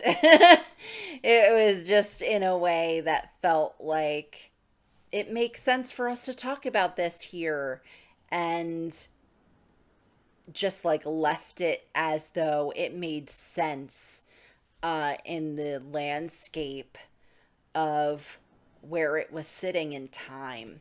And I don't feel that that's appropriate. I don't think that, Renoa being bounced around like a ping pong ball or a pinball without any say of literally anything that she gets to do in her own life made sense in the period of time that this game came out. Sure. And it's not that, they really didn't take the time, I feel like, to say, like, isn't it sad that this is what her life is like? And, maybe other people who are in similar situations, can you kind of relate to this, and then, maybe come to a point in your life where you can get yourself out of that situation. It just felt like they were kind of saying, this is where you belong, woman. And it wasn't okay. Sure. Final Fantasy VII did that too, but it took place in a place that felt genuinely like a dystopian future where those things, where it was kind of saying, like, in a dystopian future, these are the things that would, like, run rampant and be terrible, and these people have to, like, figure out how to live their lives kind of around it all. Yeah. I feel like that portion of the story that needed to occur here didn't occur. Sure. Okay. What about so that's story. Yes. What about gameplay and stuff? I feel like it was a little easier to understand the junctioning and all stuff like that, but maybe that's just because we had already been through 7, and so I had more context for it. Maybe not. Maybe it actually was truly a little bit easier, but then it was balanced out by how horrifically annoying it was that you kept on being forced to change your team. Yep. And like, not even without a rhyme or reason, and without, like, being warned. Yep. So you would do all this junctioning for the team that you had, and then it would just instantly be erased because we walked 5 feet to the next area, and all of a sudden now you're being forced to change your team, and you didn't know that was going to happen. So yeah, I mean, it even seemed like, right, because of kind of Renoa's importance to the plot, there were a lot of moments where Renoa wasn't around, and because we had picked Renoa as part of our main team, we lost out on having Renoa a lot. Right. So even though at the end of the game, Squall and Zell, who we had on our main team as well, were both level 100 without like I said, without a fair bit of grinding, right? I didn't do a lot of grinding. I did some, but not a lot. They pretty easily got to level 100 just from the fact of me having to run around and fight like random fights. They got to level 100. She was still 80-something. Right. Which is obviously leagues better than the other 3 who were all level in the 20s of levels, right? That's not even close. But it still was indicative of the fact that, like, if, and obviously this is not your fault because how could you have known, but if you had picked Quistis for your main team, she would have probably been level 100 right up there with Squall and Zell. Right. Because Quistis was available constantly, right. Every single time. But because you picked one of the characters that the game gave you as your team member, right. you didn't get to have her be as fully fleshed out level-wise as everybody else. Yeah, it doesn't make sense. Like, if they were going to keep taking her away to, like, be locked away in a tower like a damsel, then they should have not included her as one of the people you could put in your team. Make her be the damsel then.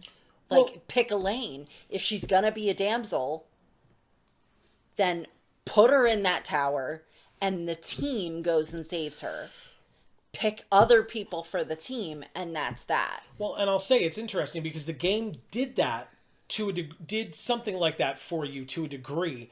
You had Adea on your team for a little while, but it was blatantly obvious she was not going to be a permanent fixture, right? Because she came in like a third of the way through the game, and you knew, like, okay, she's not going to be here for long, but we get Adea on our team, and that's kind of cool, right? And so she got to be that attraction kind of a thing of like, okay, this is going to be something special and new and different, and that's where it's going to stay. Right. We'll use her for as long as we can because we know we're not taking her all the way to the end of the game or whatever. And yet they didn't indicate that to us with Renoa, and so you invest a bunch into Renoa and then it's like, oh, she's gone. Now I have to pick somebody else. Quistis, I guess. But, we'll get Renoa back. And then you do get Renoa back, and then she goes away. Right. And then she's gone for longer and longer and longer. And you're like, okay, what are we supposed to do here? Like, are we literally supposed to, like, pick somebody else? And then the fact... it crippled us. Yeah. We could have been a lot more successful, basically, with the way that we played this game. I feel like if we had not had Renoa as one of our options. Sure. Is all I'm saying. And I think the other thing is you had, in addition to that, like, because at the end of the game, when you fight Ultimecia, it's 3 random people. It almost leads me to believe that they were really trying to get you to have certain people with certain GFs. So in other words, instead of having a dedicated group of 3 that were your core team, they wanted you to have split up the GFs evenly among every possible person. So that, okay, we can't use Irvine here and Selfie has to be the leader, but it's okay because Selfie is our carbuncle user and she always will be. And so, like, it felt like that's almost what the game wanted you to do without telling you that that's what they wanted you to do. Right. And then you would have, I guess, gotten more rewarded at the end of the game by having that, where you could be like, okay, Selfie gets to do her thing here, but you know what? Now she's not as useful anymore, so it's okay if she faints or dies. And then, Irvine's coming in next. Great, now we have access to Doom Train or something like that. Like, you kind of get that benefit of, like, you actually are excited for who's it going to be next because you get to try something new and different there. Right. As opposed to just, Quistis, get out of here. We need Renoa. No, not Irvine. We need Renoa. No, not Selfie. We need you know what I mean? Right. Like, you would actually get the opportunity to actually use them instead of right now at the end of the game being like, oh, can we afford to shave off a GF from someone to give to Quistis so that she's not useless, right? That shouldn't be how we look at it. But at the same time, like, in 7, it worked out where you could pick 3 people. They were your dedicated team. And yes, in the final boss fight, technically you could have had 3 teams or 2 teams or whatever and like swap back and forth among them when you fought, I'm not going to remember his name, Dave, but that one version of Sephiroth, but like, I don't remember. Bizarro Sephiroth, yeah, the one, with the like core and everything, but you didn't have to do that. It gave you the option to not do that. In this game, it didn't give you that option. It was just like, the moon team is going to have a thing, and then the ground team is going to have a thing, and you have to have people for both of those or all of those. So, I think that if it had warned you about that or given you a heads up of that in any way, and that was how they wanted the game to be played, that would have been fine, I think. But it didn't do that. So it was like, by the time you got to the point where you were like, oh, I guess we don't get to use Renoa for a while, it was like, are we now supposed to grind up Quistis or whoever? Right. We were too far along for that to be like a viable option at that point. Yeah, I think so too. I do, well, I want you to, do you have more to? I have one thing that I wanted to talk about. I think that, talking about comparing it to Final Fantasy VII, something that I noticed, and we discussed it, I believe, when we played it, the summons in Final Fantasy VII were such a big deal. They were so cool. We really, like, I feel like a lot of people really loved being able to use them, but they were based on your magic. And so you could only have so much magic, so you could only use so many summons. Right. Whereas, and there were so many summons, and you could only have so many summons, like, it wasn't called junctioning. What was it called for 7? Materia equipment. You could only have so many materia on your weapons, and if you wanted to be more well-rounded, you weren't just going to have, like, I'll have 15, summons on Cloud. Right. Well, okay. First of all, you need to max out his magic like crazy and have a lot of like ways to recover his MP and stuff, which we did when we used 1 or 2 summons. This game did a really good job of saying like, hey, do you like those summons? Great. You can have them constantly. Right. And I liked that because I'm somebody that really appreciated that from 7, that how cool the summons were, that in this game, as you all saw when we just used Shiva over and over and over again, but you can find your favorites and use them.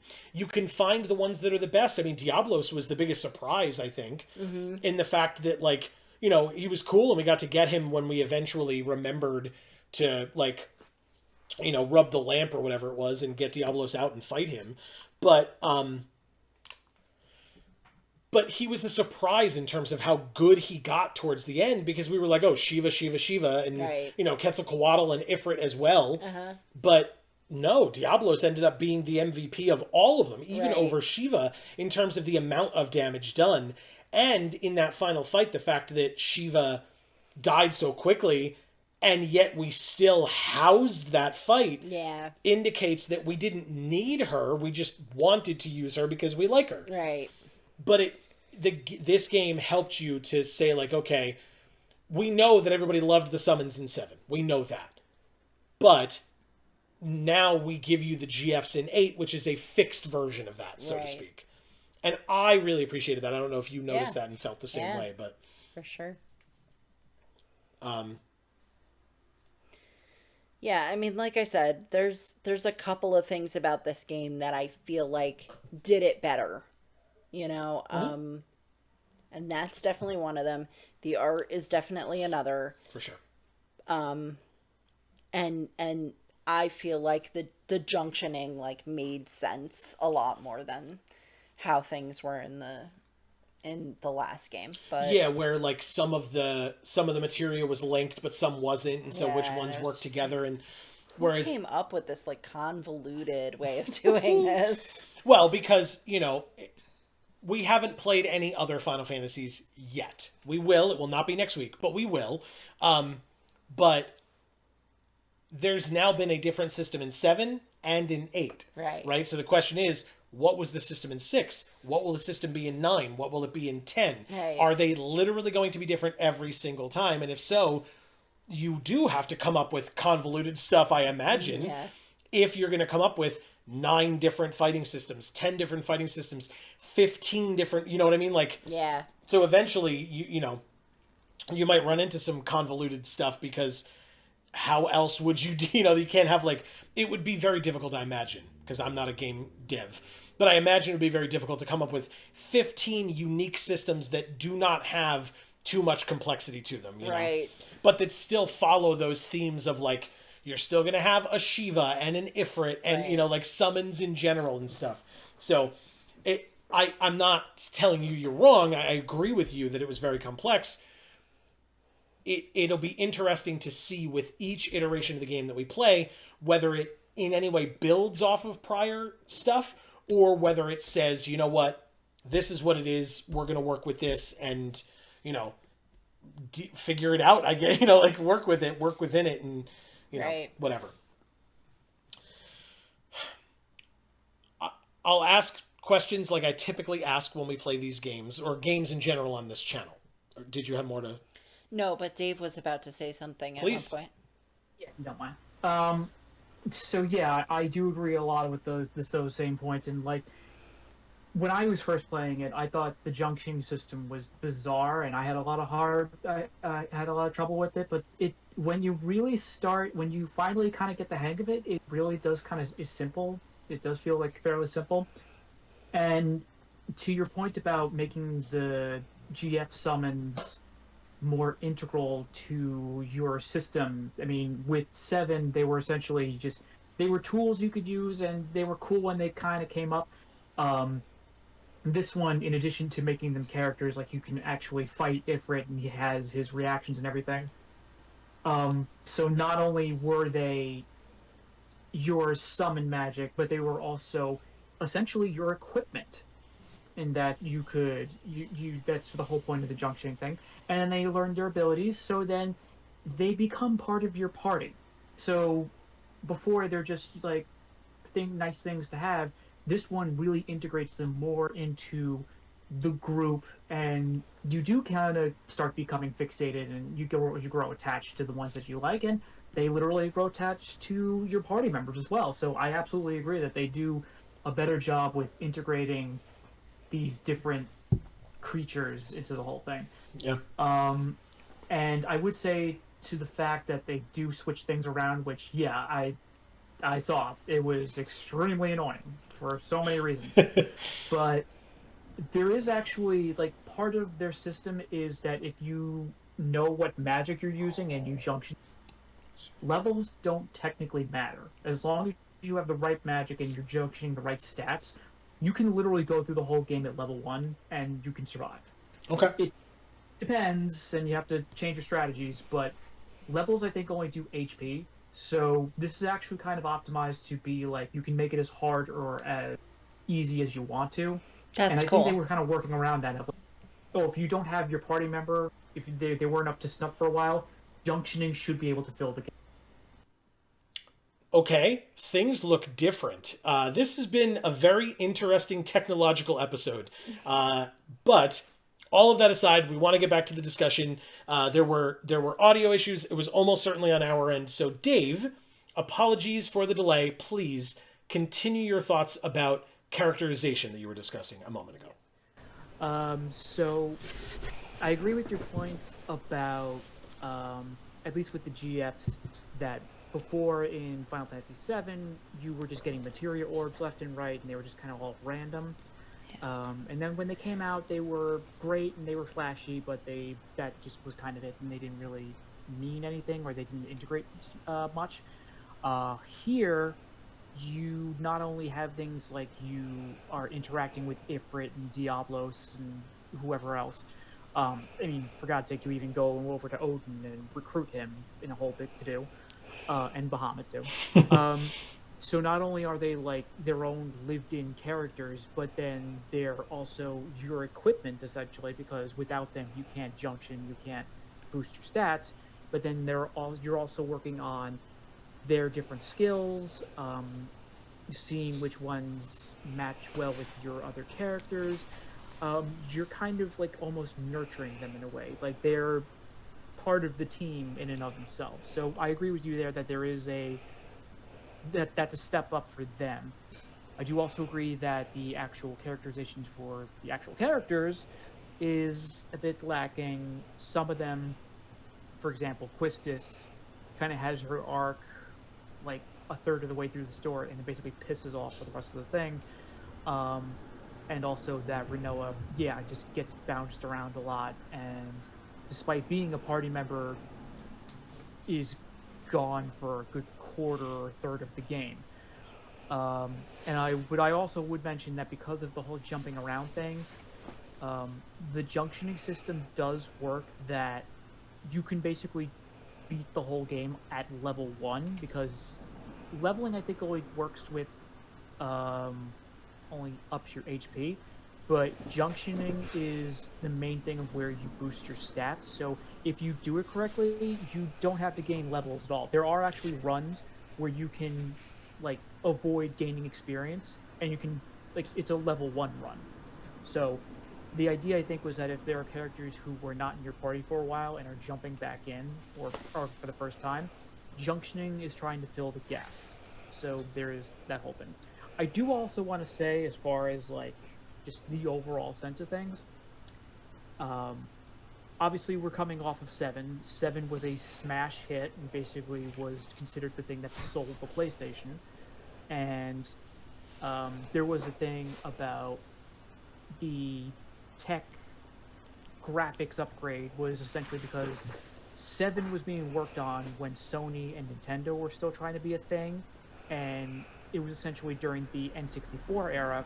So now Sony and Square were actually using the PS1 hardware, and they were actually like using it to its full capacity. So you were seeing it really for the first time, like what it could really do. But ironically, 8, I feel for a while was kind of the black sheep of the series overall. I think fandom would be considered. Obviously, it has fans. There are people who loved it forever. But I think for a while, 8 was kind of disregarded, especially considering it was like late 90s. So, Squall was the emo kid. He was always kind of like in his own thoughts and being like very angsty. And he almost kind of seemed like he was Cloud jacked up to 11 in some ways. Sure. Yeah, but I feel like Cloud had a reason for being that way, and I feel like Squall really didn't. Like, they really didn't flesh out whatever that reasoning was for him to be the emo kid. Yeah. 7, Cloud was messed up. Yeah. Like, had his brain scrambled, essentially, in more ways than one.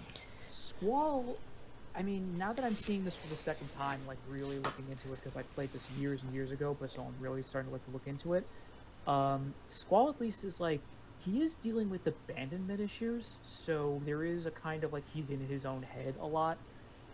Honestly, I kind of relate. Yeah, the whole thing, his arc basically, like, you know, don't build walls and let people in kind of thing, is still kind of simplistic. It's like, yeah, Squall, like, he literally even says it himself. He recognizes, like, wow, I'm kind of a douche, aren't I? So, yeah, I think Squall's stakes are a lot lower than Cloud's, because Squall is really just kind of, like, dealing with his own bits, whereas Cloud literally is, his entire personality was fractured and he was trying to pull himself back together. And then I would also say, like you were saying with 7, you know, even if you didn't even if you didn't already have the idea of, you know, Eris being like the not physical one, was still very magic heavy, and everybody had their roles. Like, Tifa was literally the monk. Like, she could take care of herself even though she's getting her ass kicked a couple of times. Like, she had 2 near-death experiences. Renoa is not a soldier, has some connection to magic, and is only through the sorceress, and then, yeah, just gets bounced around a lot. So, but the other ones too, like Tifa, Eris, and even Yuffie, had their motivations, they had their arcs, they had their place in the team in their own specific ways. Renoa kind of felt like baggage, I think. Yeah. Yeah, I mean, she even, like, you know, the whole story of, like, we're all orphans together from this, like, one place. Like, oh my god, you were there, and you were there, and you were there. And then Renoa as well. Right. You know?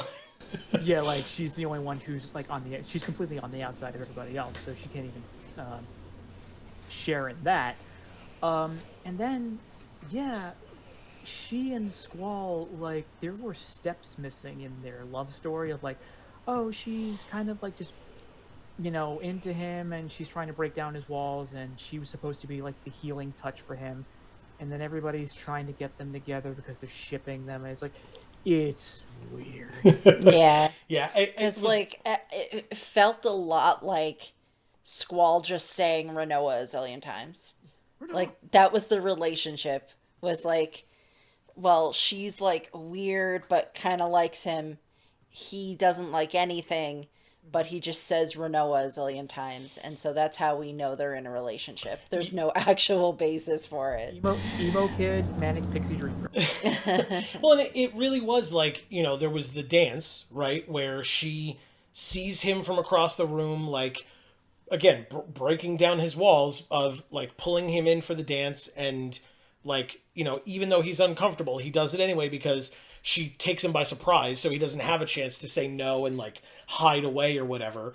Then there's the moment at the concert where they're, like, sitting off on the side or whatever and having their conversation. And I feel like it was, like, those 2 moments, and then he's literally risking his life to save her out in space. You know what I mean? Like, Yeah, and like you said, weird. it really missed those steps. There were, like, and for me, like, I'm aware of more JRPGs than 7 and 8, which are the main ones that you've played, although obviously Pokemon kind of falls into a JRPG thing, but it's very different. Games. You're right. But you have so much time in these games. You have so much time. The games take dozens of hours. I mean, obviously, there are speedruns, etc., where the whole point is you're not going to interact with the story. But if you're interacting with the story from start to finish, you have the opportunity to build these characters. Like, sure, you want Irvine's arc to just be, he's not very confident, like, he's a great sniper, but then he's not very confident and he can't shoot her because something deep down inside tells him that he shouldn't, and so he can't. And then even when he finally does eventually break past that and do it, she blocks it anyway, and it's, she's fine. And then the only other part of his arc is that he's a womanizer. Right. Okay, I get it. There are 6 or 7 main characters, so you can't go that in depth into everybody. So you're gonna, you're gonna have to have somebody just be like the token whatever guy. One interesting about that though, when like the 6 characters and 7, I think, had like 9 characters at some point. 7 has 9 characters. 6, I think, even has more than that, and I'm not going to go too much into 6, but like 6 is fairly well regarded, and like a lot of, I feel like 6 and 7 are regarded for strong character work, and like you really like you get their impact, you get their arcs and everything. It's like this one had fewer characters than ever if you even like cut out Laguna and the rest. You have 6 main characters, and they do half of the work and half of the emotional lifting on that. That is so weird. Yeah. Yeah. Yeah, and obviously, folks, by the way, if it was unclear, if you're new here, I guess, and are not aware of how we do things, anything that any of us are talking about, we want your feedback. Yeah. If you agree, if you disagree, talk to us. Let us know in the comments down below. Obviously, you're welcome to come to streams and stuff. Dave won't necessarily be on like every stream that we have going forward after this episode comes out, so we won't get Dave's perspective in there. But if you leave it in the comments, we can have that conversation with, you can have it with us, all 3 of us. You can have it among yourself and your fellow commenters. Like, Right. We can keep this conversation going, because we are not saying that this is how the game is. These are our opinions. Right. And they always will be. And if you have a different opinion, I want to know, because I'm not going to sit here and be like, oh, you're wrong. I hated it. You suck. Like, I want to know what, if you love this game and you love the story and you love the characters, why? Tell me why. Explain it to me. Because you mentioned it earlier. You're not sure, and I'm not either, that you fully understand the story. Right. And so if there is something where you're like, guys, look, when it showed this and this and this is what it meant. Right. Like, if you had that aha moment and we didn't, tell us about it. Let us know. Yeah, because we're not trying to like shit all over your favorite game. Right. Right? We're trying to give our opinions of the experience that we had, because that's what we do here. Right. And then if you had a different experience, you have a different opinion, we want to know. Maybe you've played it a million times, and because of that, you get all these nuances, and you've seen because you know that the scene in space is coming up. You know that when they have that scene at the concert or at the dance or whatever, that it means that much more to you because of it, and so you get to experience more from it. Let us know that. Let us know whatever it happens to be, because we want to know. The other thing is, too, like, if 7 was so much more complex than this game is in terms of things like that, maybe that was the draw for you, right? As somebody playing this game. Maybe you were like, this is less complicated, and 7 was like too much for me, And then you were like, okay, so 8 is like more doable. Sure. That could be a thing too. I don't know. Sure. Yeah. I do have one theory though, as far as like looking into themes and stuff. I feel like part of why potentially, like one possible explanation for why the characters are a bit thinner than usual, is I think they're more of stand-ins for the larger picture here, because like 7 really just has, they have their themes too of like environmentalism and anti-corporatism and stuff like that. Right. But the characters kind of like are around that in a way, like they are all affected by that, and their lives intersect with it. This, I feel like the characters are supposed to be standing in for the main theme here, and I think a lot of it has to do with, like, if I remember correctly, it was a lot of like anti-war, because and a big problem I have with the overall plot is that there's a lot of backstory that we never got into, like the origins of the sorceresses, and like they at one point they call Renoa like the child of soul or whatever it is, because that's supposed to be part of like the mythology or something. I think there's supposed to be this thing about the war between Seed and the sorceresses, and it's supposed to be about persecution and the perpetualness of, like, perpetuating of violence but then also getting who are essentially kids. These people are like late teens, early 20s being thrown into war. Right. Like, and they have children being thrown into, like, actual little kids in the middle of it all. So they're supposed to kind of maybe represent naivety, impulsiveness, closing off your emotions. Characters do a lot of dumb things, like Quistis going back to try and apologize to Renoa and potentially botching the assassination because she's impulsive and feels bad about hurting somebody's feelings. Zell cannot keep his mouth shut, it is hyperactive. Cypher is an idiot. Go off on his own way. Selphie is practically a child.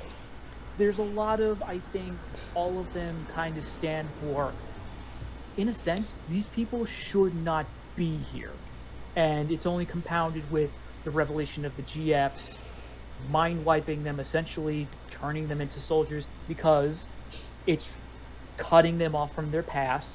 Irvine is, because he's not into the GFs at that point, still retains the notion that Idea is matron, so he hesitates. If he had been more brainwashed, he would have been fine with it because she would have just been an enemy. Sure. Like everybody else thought. Yeah. So there is this sense, like, I used to think that GF, like I said in the original video too, of like when it was first mentioned, of like, I'm hesitant about like, oh, everybody knows each other and just so happens to all coalesce together. But by the same token, the fact that the GFs mind wipe people and cut them off from everything we thought we knew about, like what we eventually know about them, their past and their reasons for doing things, and like the fact that Selphie didn't even know that Irvine had feelings for her at that point, and apparently he always did. It's to the effect that they become better soldiers and, you know, don't remember Idea, don't really seem to know what they're doing, and, you know, just it's kind of emotionally blunting them. Squall, ironically, seems to be the only one who's kind of more confident than most people because he's always the voice of reason, but that's because he's shutting off his emotions as well, and he's just like, the job is the only thing that matters because that's his whole life. Sure. But that also then makes him more vulnerable and a lot less able to be a team player. So, and then the time loop thing, like I said, kind of works into like the perpetuity of things because I think there was like the chicken and the egg thing, like we were talking about, of Ultimecia knows about Siege, tries to stop them. Siege knows about her, tries to stop her, and they all create each other, and it's this cycle of violence that never ends. Sure. I think. Sure. That's supposed to be the idea. Whether they pulled it off or not is a different story. Yeah.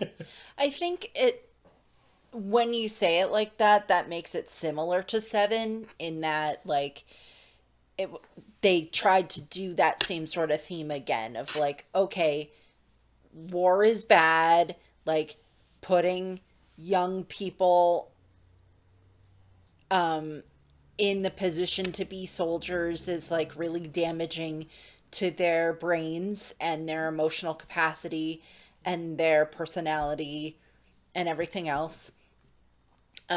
So in that way, it's continuing the, okay, trauma is bad, like stop doing it, please. But I just feel like 7 did a good job of that, and I feel like 8 didn't. Yeah. So I feel like if it was really reaching for that theme, I feel like 7 grabbed it and fucking slam dunked it. And I think 8 like got the ball and fumbled. You know? Yeah, because of, among other things, 7 was like, it was also kind of an inversion of how the hero story usually works, because it went off with, we were building to this thing of like, Cloud and Sephiroth used to be best friends, and then Sephiroth went crazy, and then they have this titanic battle. It was like, no. Cloud and Sephiroth barely knew each other. Cloud got a lucky shot, and then Sephiroth just kind of got messed up. So the whole thing about that Revelation 2, and a lot of what 7 was trying to do, I think, was take what you thought you knew about the basic hero story and like the archetypical action story, and then completely flip it on its head, and then which kind of revealed other things up to, including like Sephiroth in his own way was kind of a victim too. Mm-hmm. So he was kind of sympathetic, but it was also like an homicidal maniac and he had to be stopped. But there was a lot more to him as far as things he didn't know and kind of how similar he and Cloud, even though they barely knew each other technically, there were more similarities between those two.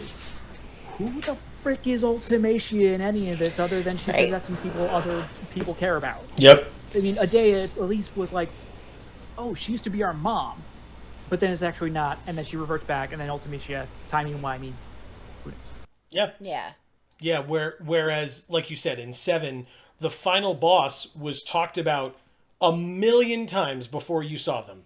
Whereas, technically, Ultimecia was brought up a lot because there was one long conversation that was had about the fact that Ultimecia and Adele and whatever, like, Idea has that conversation once we beat her. That's a long section where we talk about that. And then Laguna gives us the rundown on Ultimecia and what the plan's going to be. But that's it. It's those 2 scenes. Whereas Sephiroth is so ingrained in 7 that you almost can't talk about 7 as a game without mentioning Sephiroth in general. Whereas this game, you could have a long conversation about a lot of aspects of this game and never once bring up Ultimecia at all. Right. The other thing is, too, like, this game was weird because it really didn't. It's kind of what you're talking about here, but kind of not. My point here is, like, it almost said, like, oh, all women are sorceresses. Like, it was kind of like, well, like, Selfie's not because she's like a kid, right? But, like, Renoa then is, and Adea is, and Adele, and fucking just, it was just like anyone who was female was like fair game to be a sorceress at one point, and it didn't make sense. It was like, why? If that's what you're trying to say, then fine, actually lean into it and have it be everybody. Or if it's like very specific people, then explain why it's very specific people. Or explain why it's everybody if it's everybody. But they didn't explain themselves in this game at all for anything. No, and in fact, it felt like, I'll make a brief point, Dave, and then I want to hear what you have to say. Something that I feel like this game did a lot was it said stuff, and you were like, what is that talking about? And it's supposed to be because, like, later on it explains it, but, like, I don't know.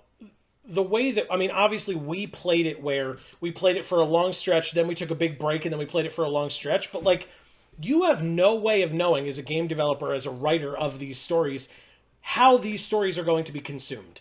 If I sat down for, whatever it was, 50 hours straight or something, and played this game through, then yeah, I guess all of those, like, seeds, that you planted that like grew later on would actually pay off, and I'd be like, oh shit, that's that thing they were talking about before. But, like, there's no way, if you mention something like in the 6th hour of the game and then it pays off in the 36th hour, I'm not gonna remember that enough to, like, have that be a payoff.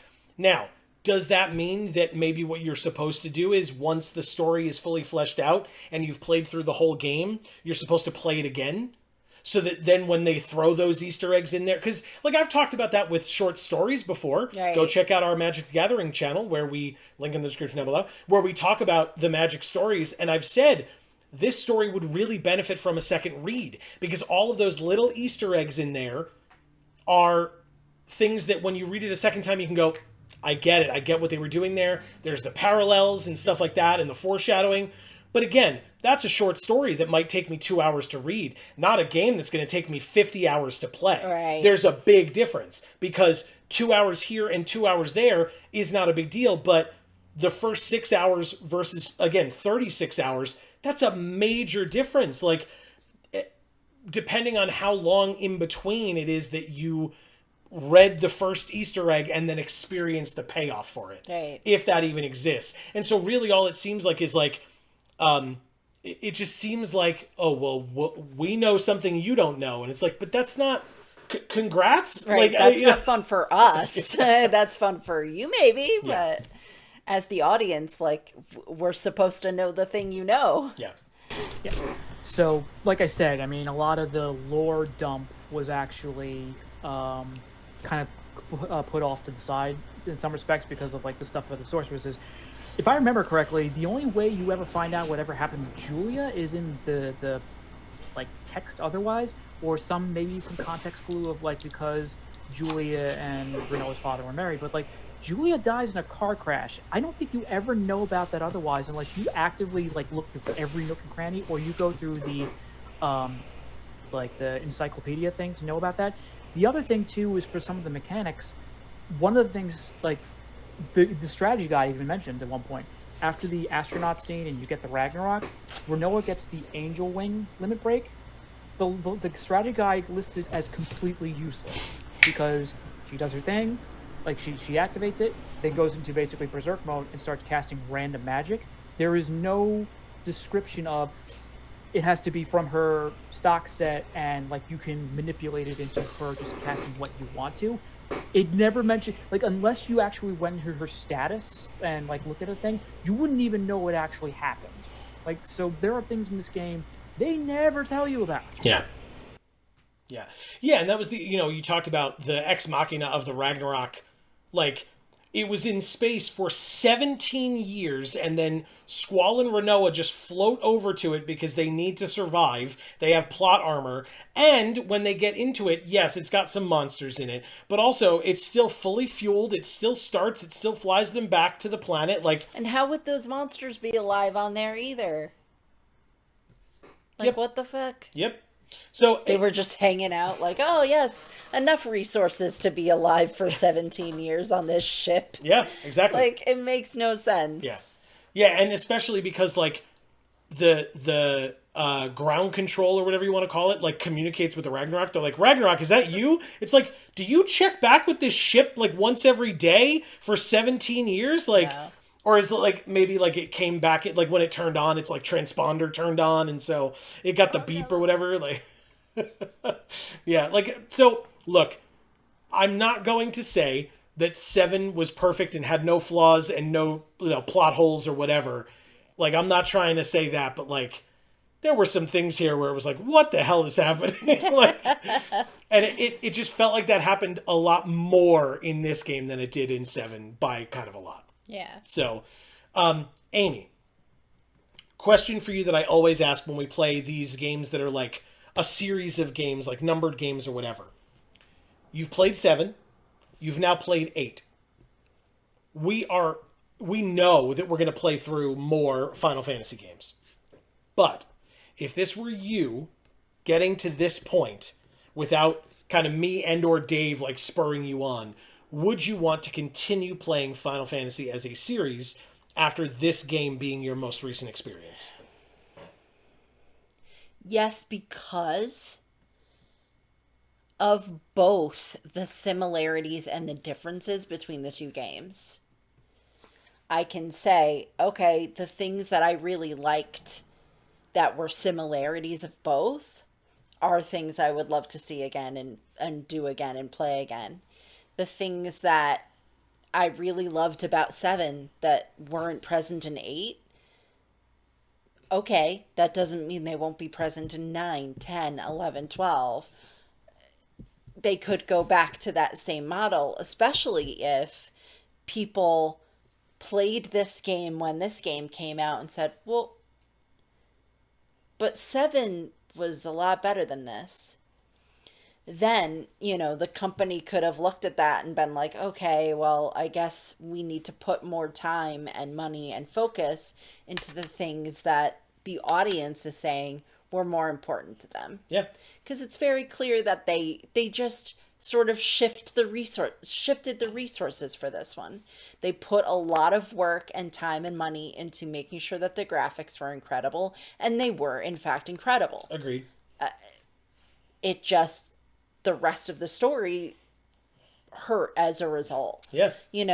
And I think if enough people had said, and I don't know if they did because I wasn't there, if enough people had said, like, look, no, then maybe the company would have been like, okay, well, now that we've perfected these amazing graphics and we perfected amazing storytelling in 7, now we can combine the two easily enough in 9 and, stick around and find out, So who knows? Cool.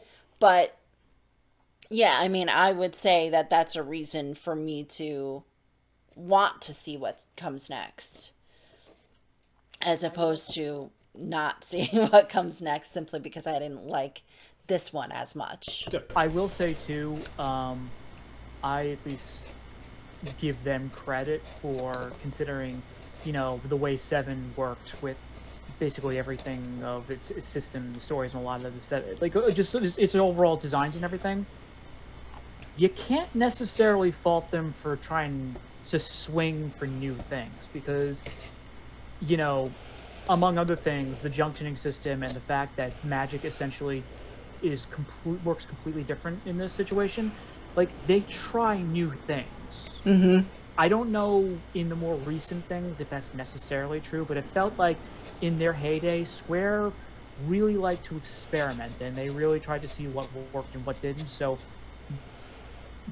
a lot of the times, like, it wasn't just that they were in their own individual stories. They really were their own unique thing. Like, they all shared the connective tissue of, like, some of the mythology and the character, like the creatures and all the little aesthetics of those things, but they really were their own individual things inside and out. So this was, for what you can say, like, whether it worked or not, this was pretty different from 7 and a lot of the other stuff they did. So I at least kind of give them kudos. Sure. Yeah, I mean, I think the graphics were probably pretty record breaking for the time. And then, like we said before, the things that they changed in terms of the junctioning and all of that stuff, like, they obviously, like, and for the summons and everything, like, they put time into considering that was an important pivot for them to take in each of those scenarios. And so, I have faith that they can continue to do that, especially since this franchise keeps going on and it's so popular. Like, I just know enough of that. I may not have played these games, but I still live in the freaking world enough to be able to be like, people love Final Fantasy. So, like, Yeah. it means that, like, there's more to come. There's more greatness for them to achieve. And, like, they deserve to be commended for not staying inside the box in ways that maybe other companies were or did or do. Sure. I think if you looked at 7 and 8 in a vacuum and thought that there were no other games, they were actually 1 and 2, right? And it was just a sequel, and there's no 3. It never does anything, right? If you just looked at those 2 games in a vacuum and thought that's all the franchise ever was, I think you could say, like, oh, this company kind of became a big box company. The first game was really indie and the people really cared about the issues that they spoke about in the game. And then somebody with money came and took over and said, okay, we're going to focus on these things that maybe the audience doesn't find as important, but we find it as important because we want to make money, But knowing that that's not where it ends, and knowing that 7 wasn't where it began, and knowing that the themes and the concepts that they did in this game still somewhat apply to those concepts of not wanting to be under the control of an all-powerful company that tamps down the creativity, can make me know that that's not the case, and that I want to continue seeing what's going to happen, and that there's lots of space and room and places to go, and concepts to touch on, and emotions to feel, and characters to meet, and just like knowing that it's not a company that is just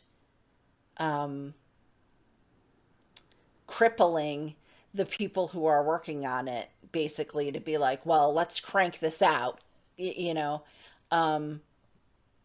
means that there's gonna be substance to whatever comes out, even if it's not the same substance or the same amount of substance as maybe I feel Seven had. But of course, I'm really like someone who's gonna identify with Seven. I have complex PTSD, so does Cloud. So, like, that's, a reason why I would love Seven more than somebody else. And it's a reason why other people would love other games more, because maybe they would relate more to those characters than they do to Cloud. Sure. So, fair enough. I know that, I know. I feel very strongly that we could probably keep this conversation going for a few more hours. Like, I mean, it's a very long game. There's a lot to it and stuff. I don't want to cut anyone off. Does anyone have any final thoughts for this before we close out of this particular video? As always, I'm always glad to be here, and I'm glad to be with you guys and everything. And it's really cool to see like something that I had experienced for myself to then see it through other people's eyes, and get greater context for it. But especially now, going through it again, and like with Seven, seeing things differently as I've gotten older, and seeing more of the depth and the flaws. And really appreciating it more now for what it actually is, in a new way. So I, as always, appreciate you guys having me here, and that we can do this together. I was going to get to it. There's no way that we would have gotten through 2% of this without you. And aside from that, obviously, we love you very much, and so we were grateful to have you here for every minute that you were. And the fact that we didn't get to finish this out in person does kind of suck. Yeah. That's life. It's how it goes. I apologize for that, for every, for any part that we had in it, but the fact that we were able to get this to work, asterisk, it it worked. This video will come out, and it will exist. So there's that. But it did take a lot. And so thank you, Dave, obviously, for your patience. Thank you for your experience. Thank you for your coaching. Obviously, for your friendship. We love you very much. I'll say it again because it's important. And thank you for loving these games to the degree that you do, enough to be able to make that difference for us in these recordings. Yeah, big time. Yeah, and so, I wanted the next game that we play to be the next Final Fantasy game that we play. Not the game that we play next week necessarily, but the next Final Fantasy game that we play to be 10. I do own 10. We do own 10. And I've played through it. I might be able to actually like pilot it by myself, hopefully, maybe. But I also know we just played 7 and 8. So the next logical game should be 9 before 10. What I want to know from all of you is, what do you think? The reason that I wanted to do 10 first, because we own it, so it's a little bit cheaper, right. So I don't have to buy 9. But 9 is cheap enough now on Steam, like, maybe. But maybe. The reason that I wanted to do 10 is because I feel like 9, spoilers, it's not really spoilers, but it kind of is, 9 is not as relevant to being able to understand Kingdom Hearts. And I know that, look at Dave's face, I know that people really want to see Amy experience Kingdom Hearts. It's truly one of my favorite game franchises. But I felt like it would be a disservice if Amy did not fully understand a lot of what was going on in Kingdom Hearts by not having the context of these games. So 7 and 8 were no-brainers in terms of like the like cultural impact as well as their connection to Kingdom Hearts later on. 10 is the next one then that I want to have access to. And by the way, if you give your opinion, even if you say that you are okay with us doing 10 next, that does not mean we will not do 9. It just means we won't do 9 immediately after 8 and right before 10. It just, and obviously I want to go back to every Final Fantasy game. Obviously it's a thing that you enjoyed 7. You enjoyed parts of 8. We literally just had that discussion.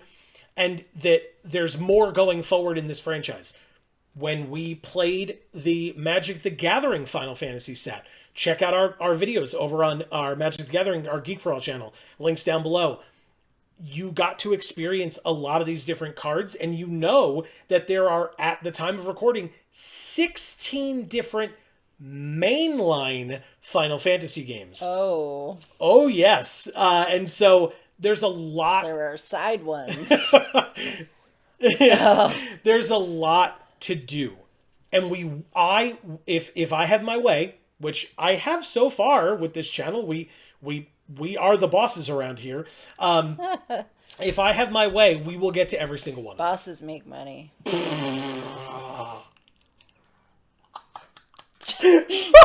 Dave's face. That was so good. Okay, anyway. That one. That was incredible. Thank you. Always love being humbled. It's very important.